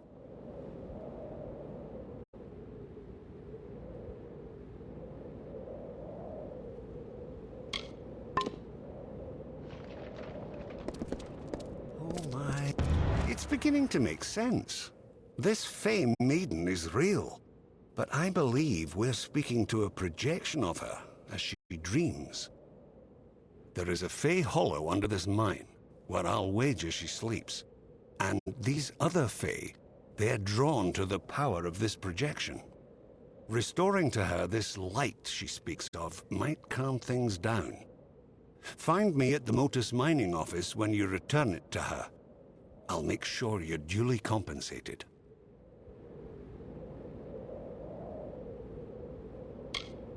No, I feel quite certain. The maiden we see here is a projection of her dream self, as she calls it. The real Fae's asleep, somewhere in the hollow below us, I'll wager. And these other wild Fae are drawn to the power she exudes while in this form.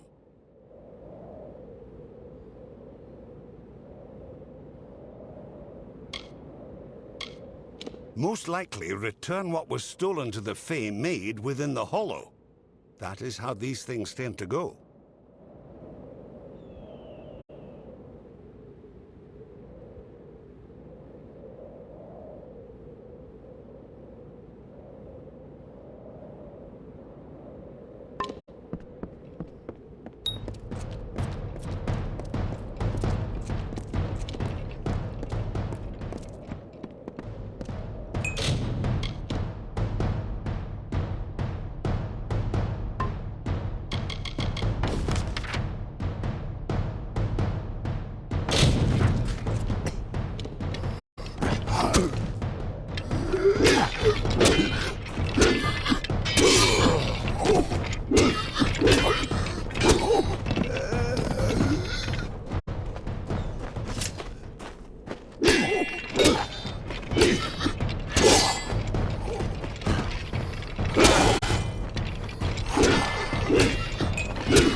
The light returned to me. Did you do this? The blessings of the thorn and shadow be upon your head, little mortal. Now leave me to the reverie, and the deep shadow and the far wind's sighs. I long to return to the reverie. While Calavar walks the sands, I must sleep.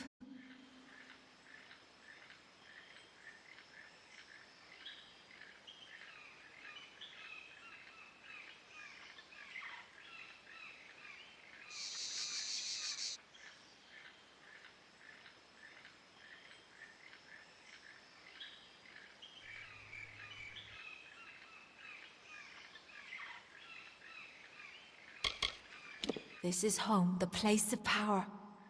I can feel the mortal's presence above, taking, chipping away at the land. Calavar will not be pleased.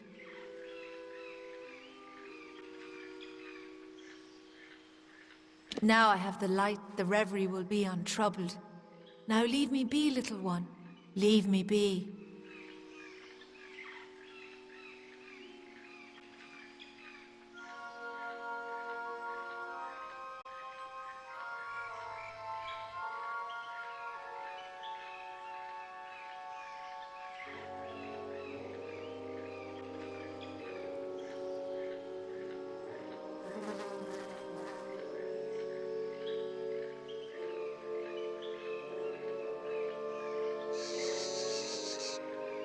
Ah.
Name's Alex.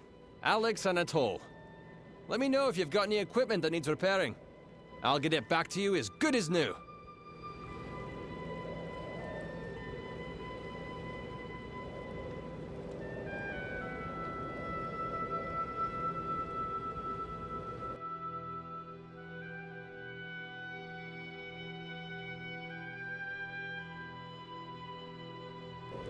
Take care in the sands. They're unkind to the unwitting.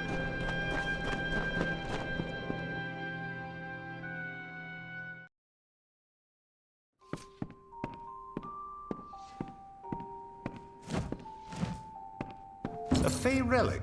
Was that it? She called it a light. I wonder what possessed those fools to steal it. No matter. Facts are, without you, I'd still be tugging my beard at the bottom of that slope. So please have this. The interest rewards those who smooth its way.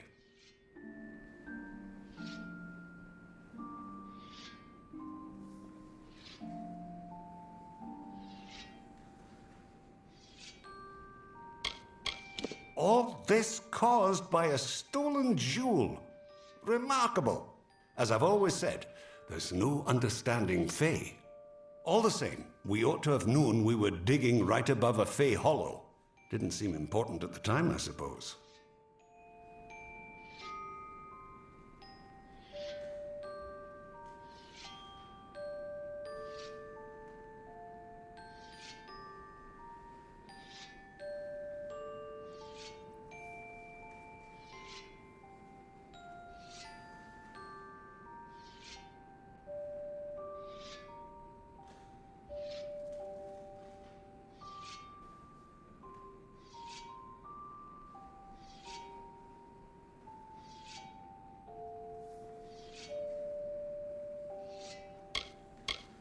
Foreman Vire? Head harder than a rock, and emptier than a mined-out stope. Goodbye. Thank you for all you've done.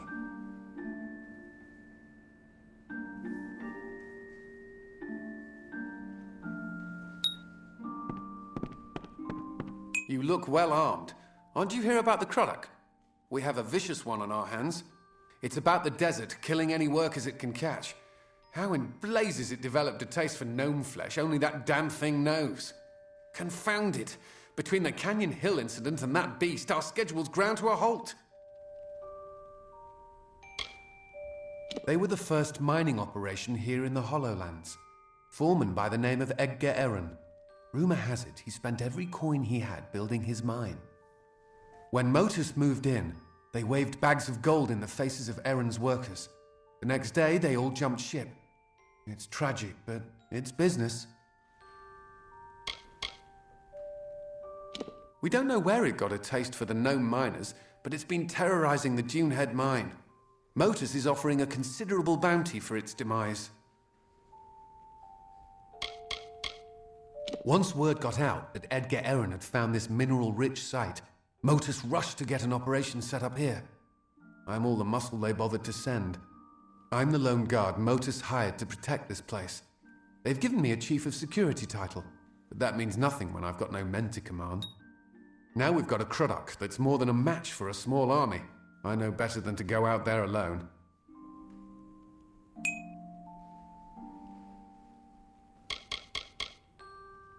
No one knows what's at the top of Cloudcrest, but that don't stop folks speculating. I've heard the first Fae set foot in Amalur came from there. That'd explain why there are so many of them in Detyre.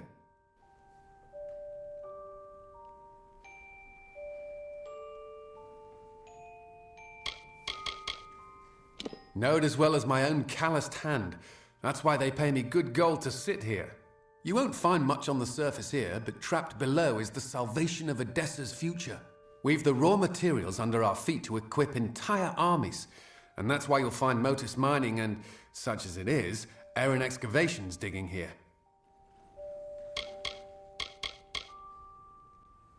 Canyon Hill is up the eastern ledge. That's the one that spooked the miners. The Dunehead operation's hardly begun thanks to a vicious Croddock. I've heard the rumors. They might be saints or bastards, but they've coin to spare, and that's enough for me.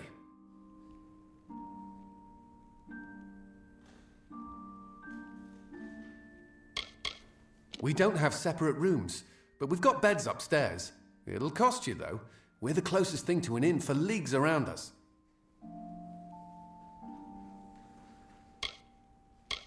Are you enjoying your stay? Those beds aren't luxurious, but they're better than sleeping on the ground. I've heard bizarre tales about those caves.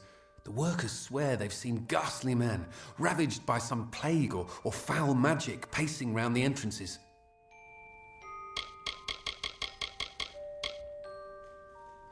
You got the picture. Don't know how the damned old thing got a taste for him, but once it gets an idea, there's no stopping it. We've put a price on its hide, but who'd be crazy enough to earn it?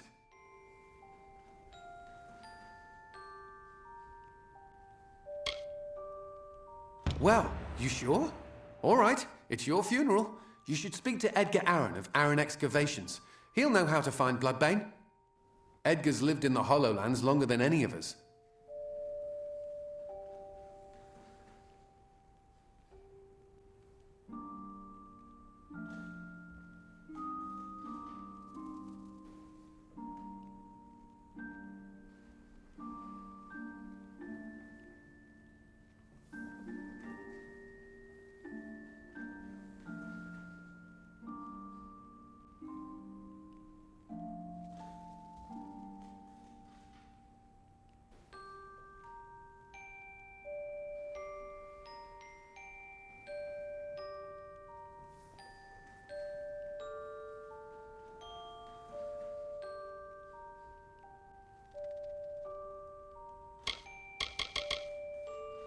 He's the foreman of the other mine here. He knows a thing or two about the Hollowlands. Been surveying this place long before Motus moved in. He ran Aaron Excavations until Motus hired his workers out from under him. It's tough, but that's business. I'm not sure what he's up to these days, but he hasn't left.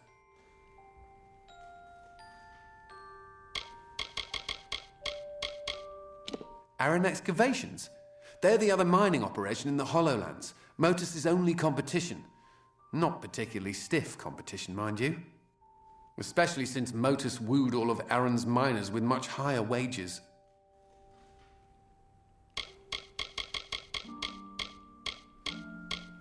Speak to Edgar Aaron of Aaron's Excavations. He's been in the Hollowlands longer than any of us. He'll know how to find Bloodbane.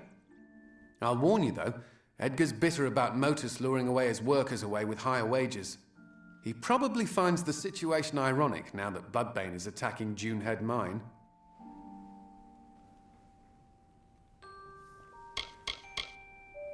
You look like you can take care of yourself, but you should be careful out there.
Oh, it's you.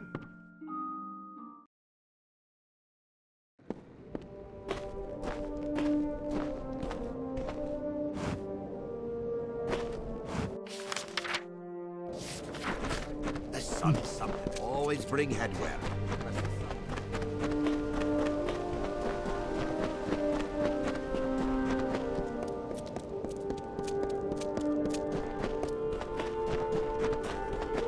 There's no work here for you, stranger. Check with Motus if you're looking for a job. You'll not find one with us. I've lived in the Hollowlands for a time, seen lights and heard rumbles from the top that could have been the world's quietest storm, or very powerful magic. Mark my words, there's something happening up there.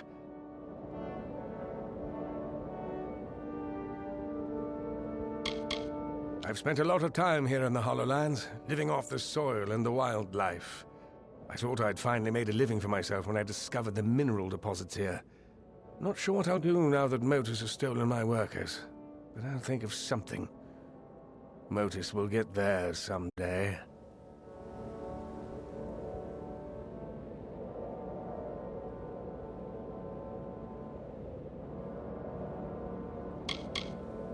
They call themselves a mining operation. They're more like a thieves' den.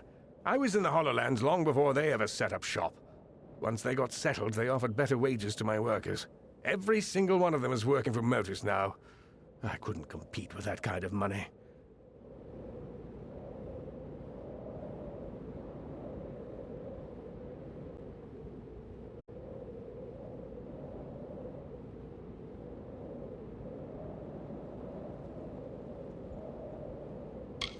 I had a small army of gnomes to help me with the mine. Spent a lot of money transporting them here and gave them a good living. And the miserable bastards have the gall to leave me for Motus.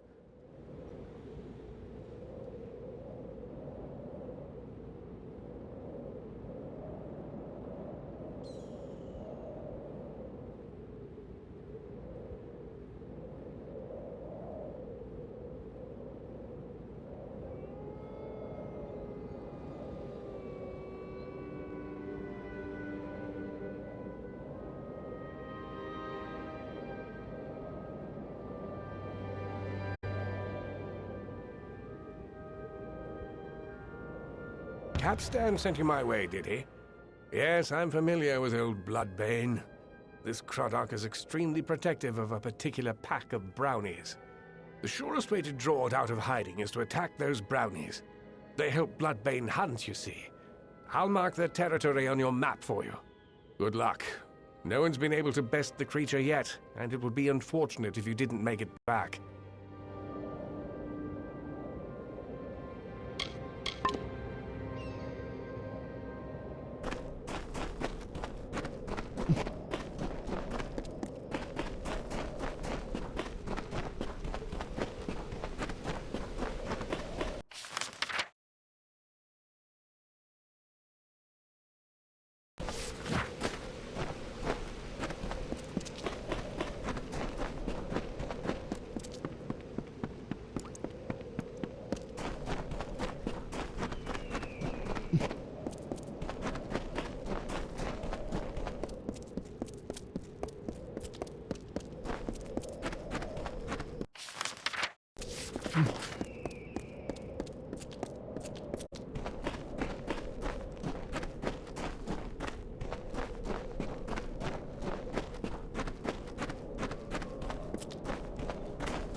Then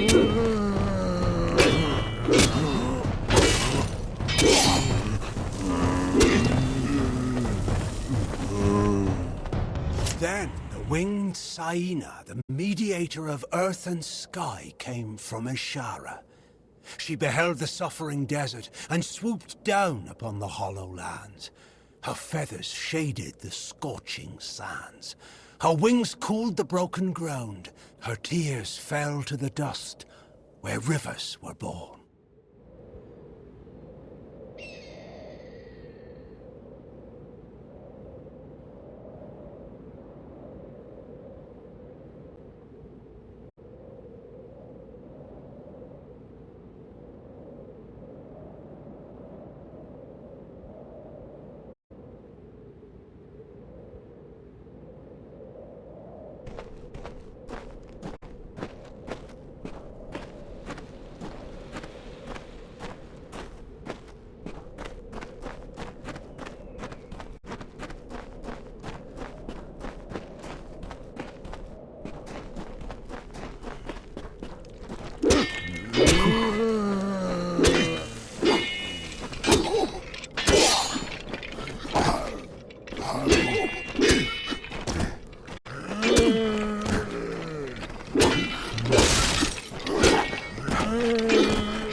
land flourished under her gentle plumes.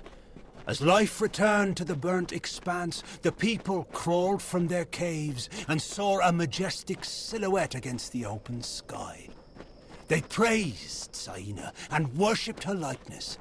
She replied with a call that still echoes on the wind.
Hello. I've been hoping you'd come by. The miners report no sight or sound of Bloodbane since you ventured out into the desert. That means they can start work on the Dunehead site, and that you've earned your pay.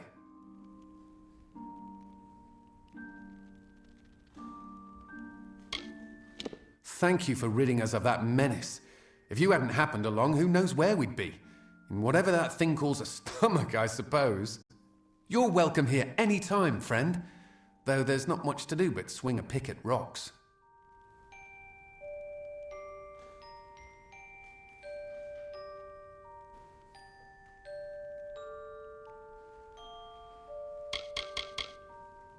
Aaron Excavations.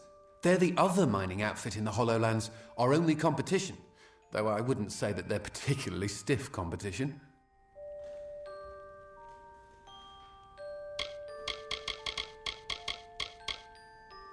You look like you can take care of yourself, but you should be careful out there. It's amazing that the Fae can flourish in such a warm environment.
Thank goodness you're here.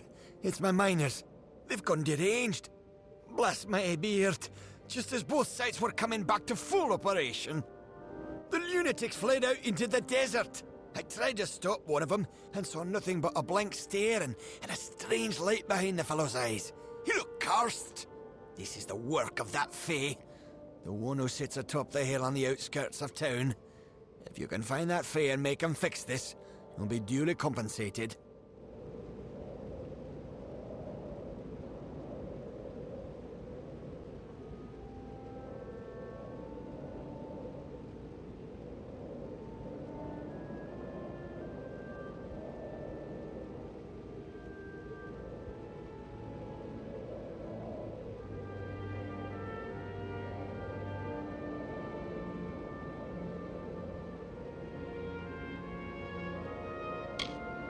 Damn right. There's no other explanation.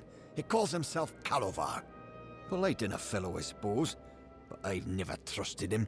When we first got this operation up and running, he'd appear out of the sands every once in a while and try to convince us to move out. It's so obvious now. I'll bet he was behind the other problems as well. The Crudock, the attack on Canyon Hill, all of it reeks of Fae magic.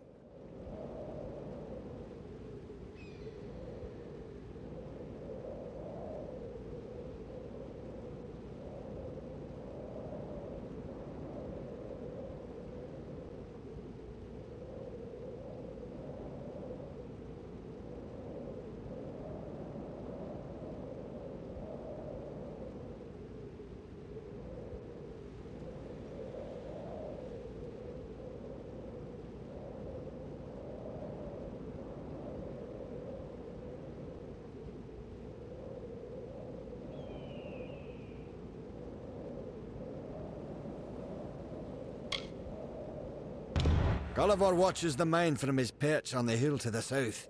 You'll find him there.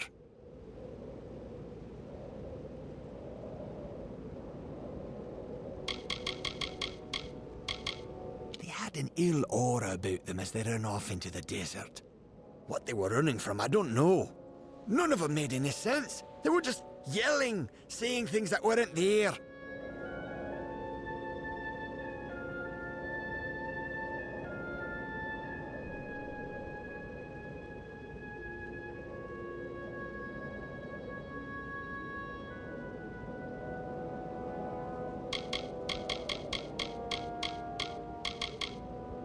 Well, the Canyon Hill site's underway thanks to you. But for every step in this place, there's another stone to trip on.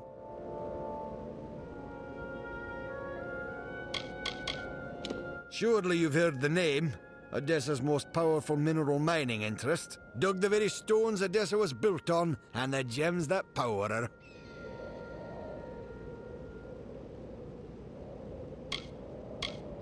Didn't you hear me? They've gone soft in the head. Most ran off into the desert, some stayed in the mines. I tried to stop one of them and got nothing but a vacant stare and a strange light behind the fellow's eyes. Then he took off. He looked cursed. I bet my beard that damn Fae had something to do with this.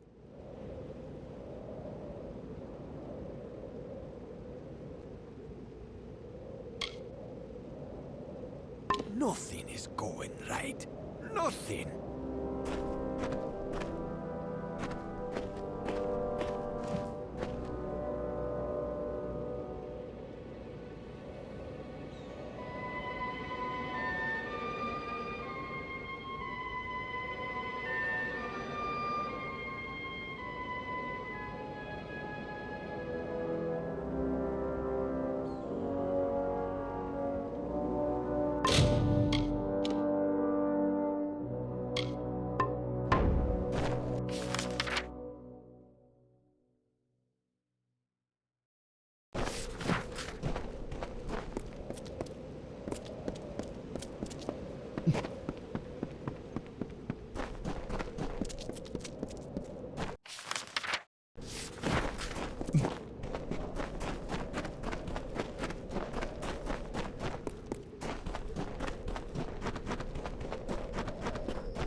What are you here for, mortal?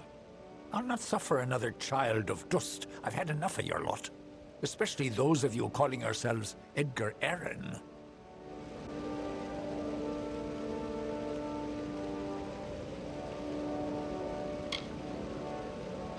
What a bizarre query.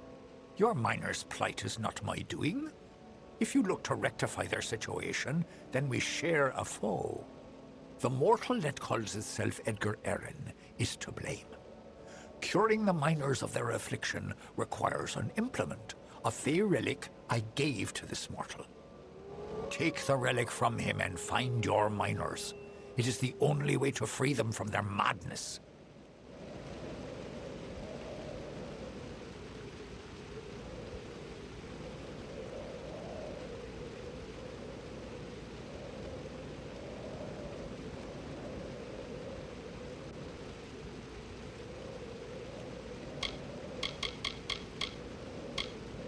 The Marshal and I made a verbal contract. I would give him use of my light to help him clear the wild fae from his mine. In return, he agreed to gather his resources with my relic rather than the little mortal's methods, ripping and tearing at the land. He has instead shown his true quality, and now your miners are scattered to the winds.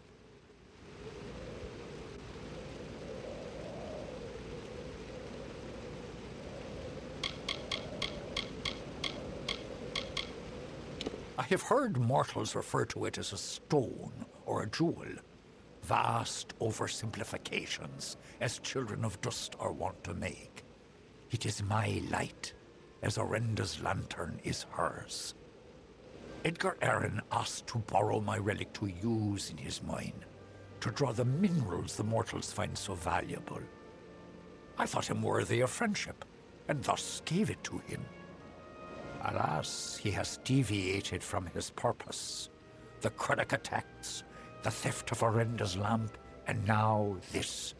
All of this petty sabotage is his doing, made possible by my relic.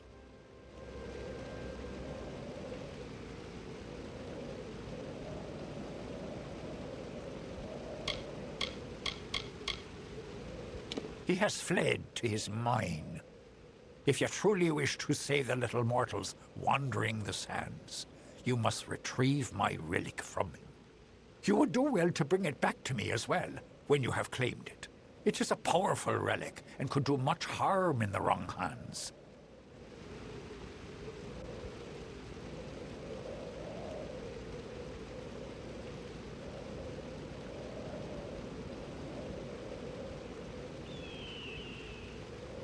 For now, then.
You found me, stranger.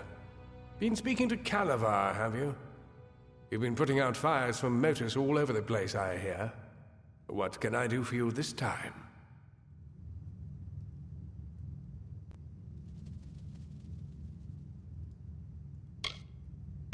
You've spoken to the Fae, I presume. I thought I saw you scaling that cliff. He wasn't lying. I wanted motors gone. But I never meant to take it this far. If he'd just packed up his damn operation, nobody would have been harmed.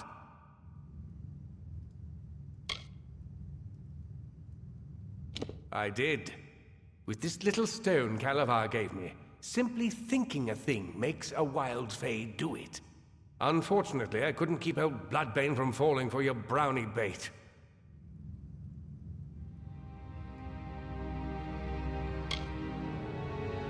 Calavar told me all about it, and how detrimental it would be if it were taken.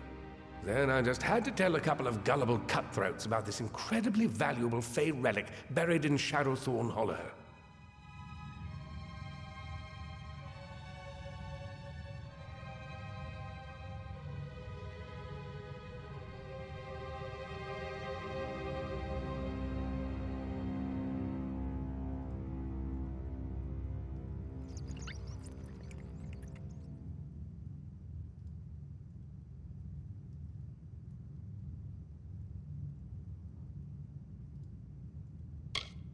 How about I keep the stone and use it to sick my Fey friends on you? Kill this pest, boys!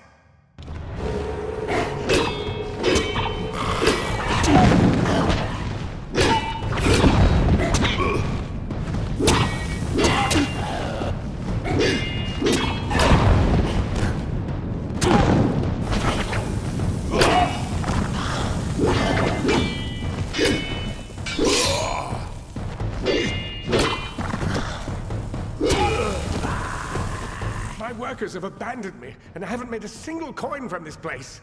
This was all I could do to reclaim what once belonged to me. You understand, don't you? Fine, it's yours. Damn thing never did me any good anyway. I'm sure the Edessan Praetorians won't be far behind me now that the word's out. I won't be here when you return.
By the moon, where are these gazelles coming from? What was I saying?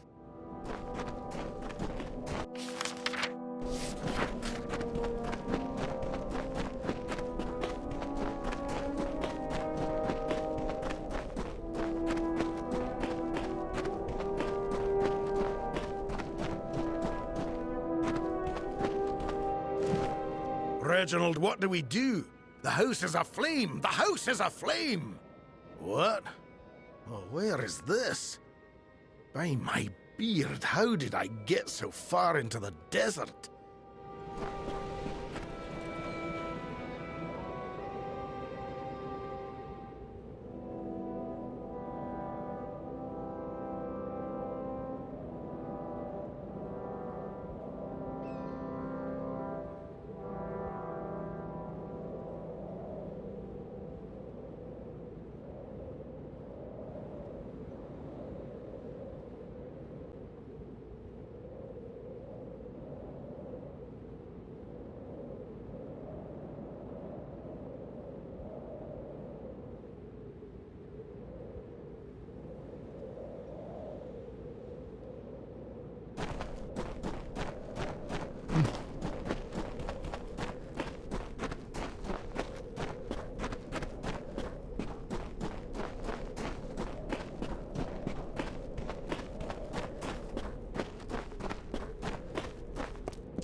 Where do you think you're going with my pickaxe, you wretch?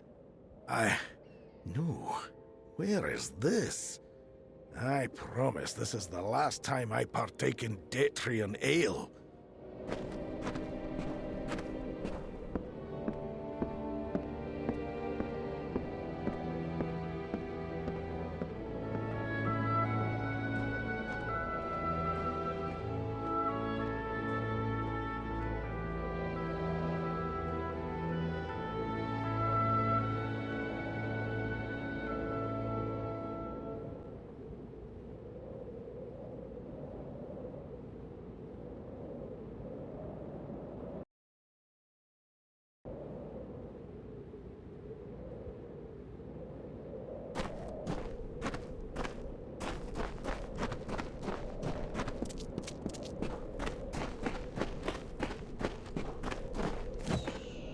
Never noticed how close the ground is to the sky.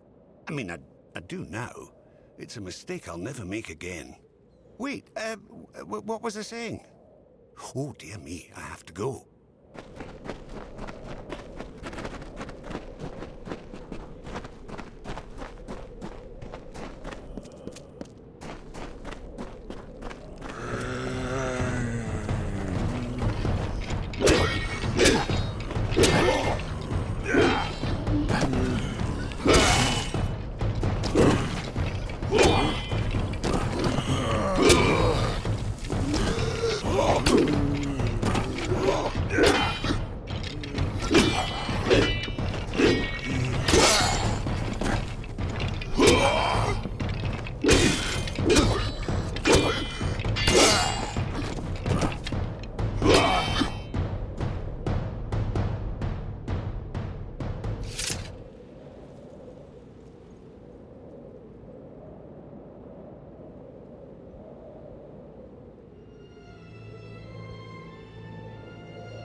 I could swear there was a lake here a moment ago.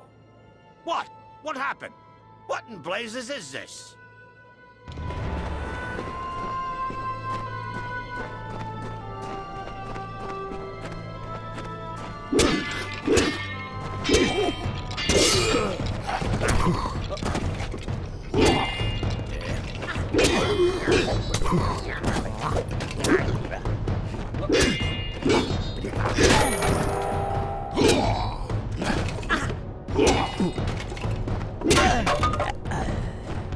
Helios heard the call, and looking down upon the desert, grew irritated. His mighty works were undone, and his brilliance spurned. He called Vreka to his side, and implored the fiery god to strike Saina from the skies. Vreka agreed, but as Saina was too strong, he asked Helios to lend him some of his fire as well. So Helios gave Vreka the flames of the sun.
Fire from the heavens struck Saina, and her plumage burst into flames. She flew high to cool her feathers and dove to extinguish the fires. Still nothing would cease the burning, and she knew that she was doomed. So she absorbed as much of the heat of the sun and the spirit of fire as she could, and fell dead to the earth. Now, only her bones remain, but she will rise again if life is threatened in the Hollow Lands.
I can smell them on the dry winds.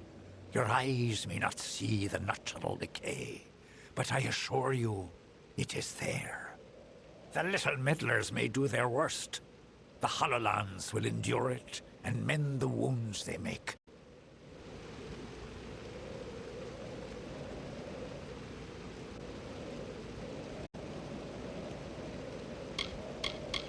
Farewell.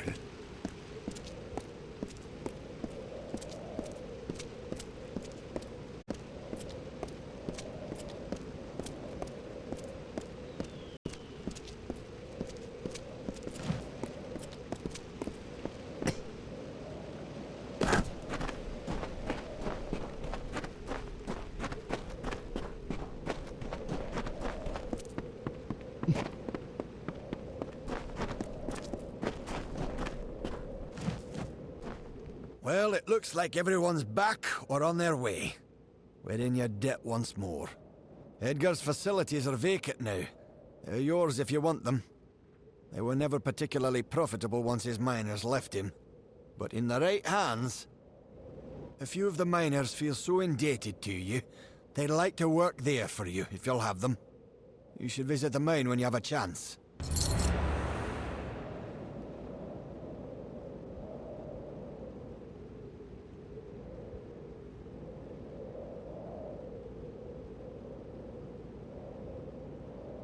Good day.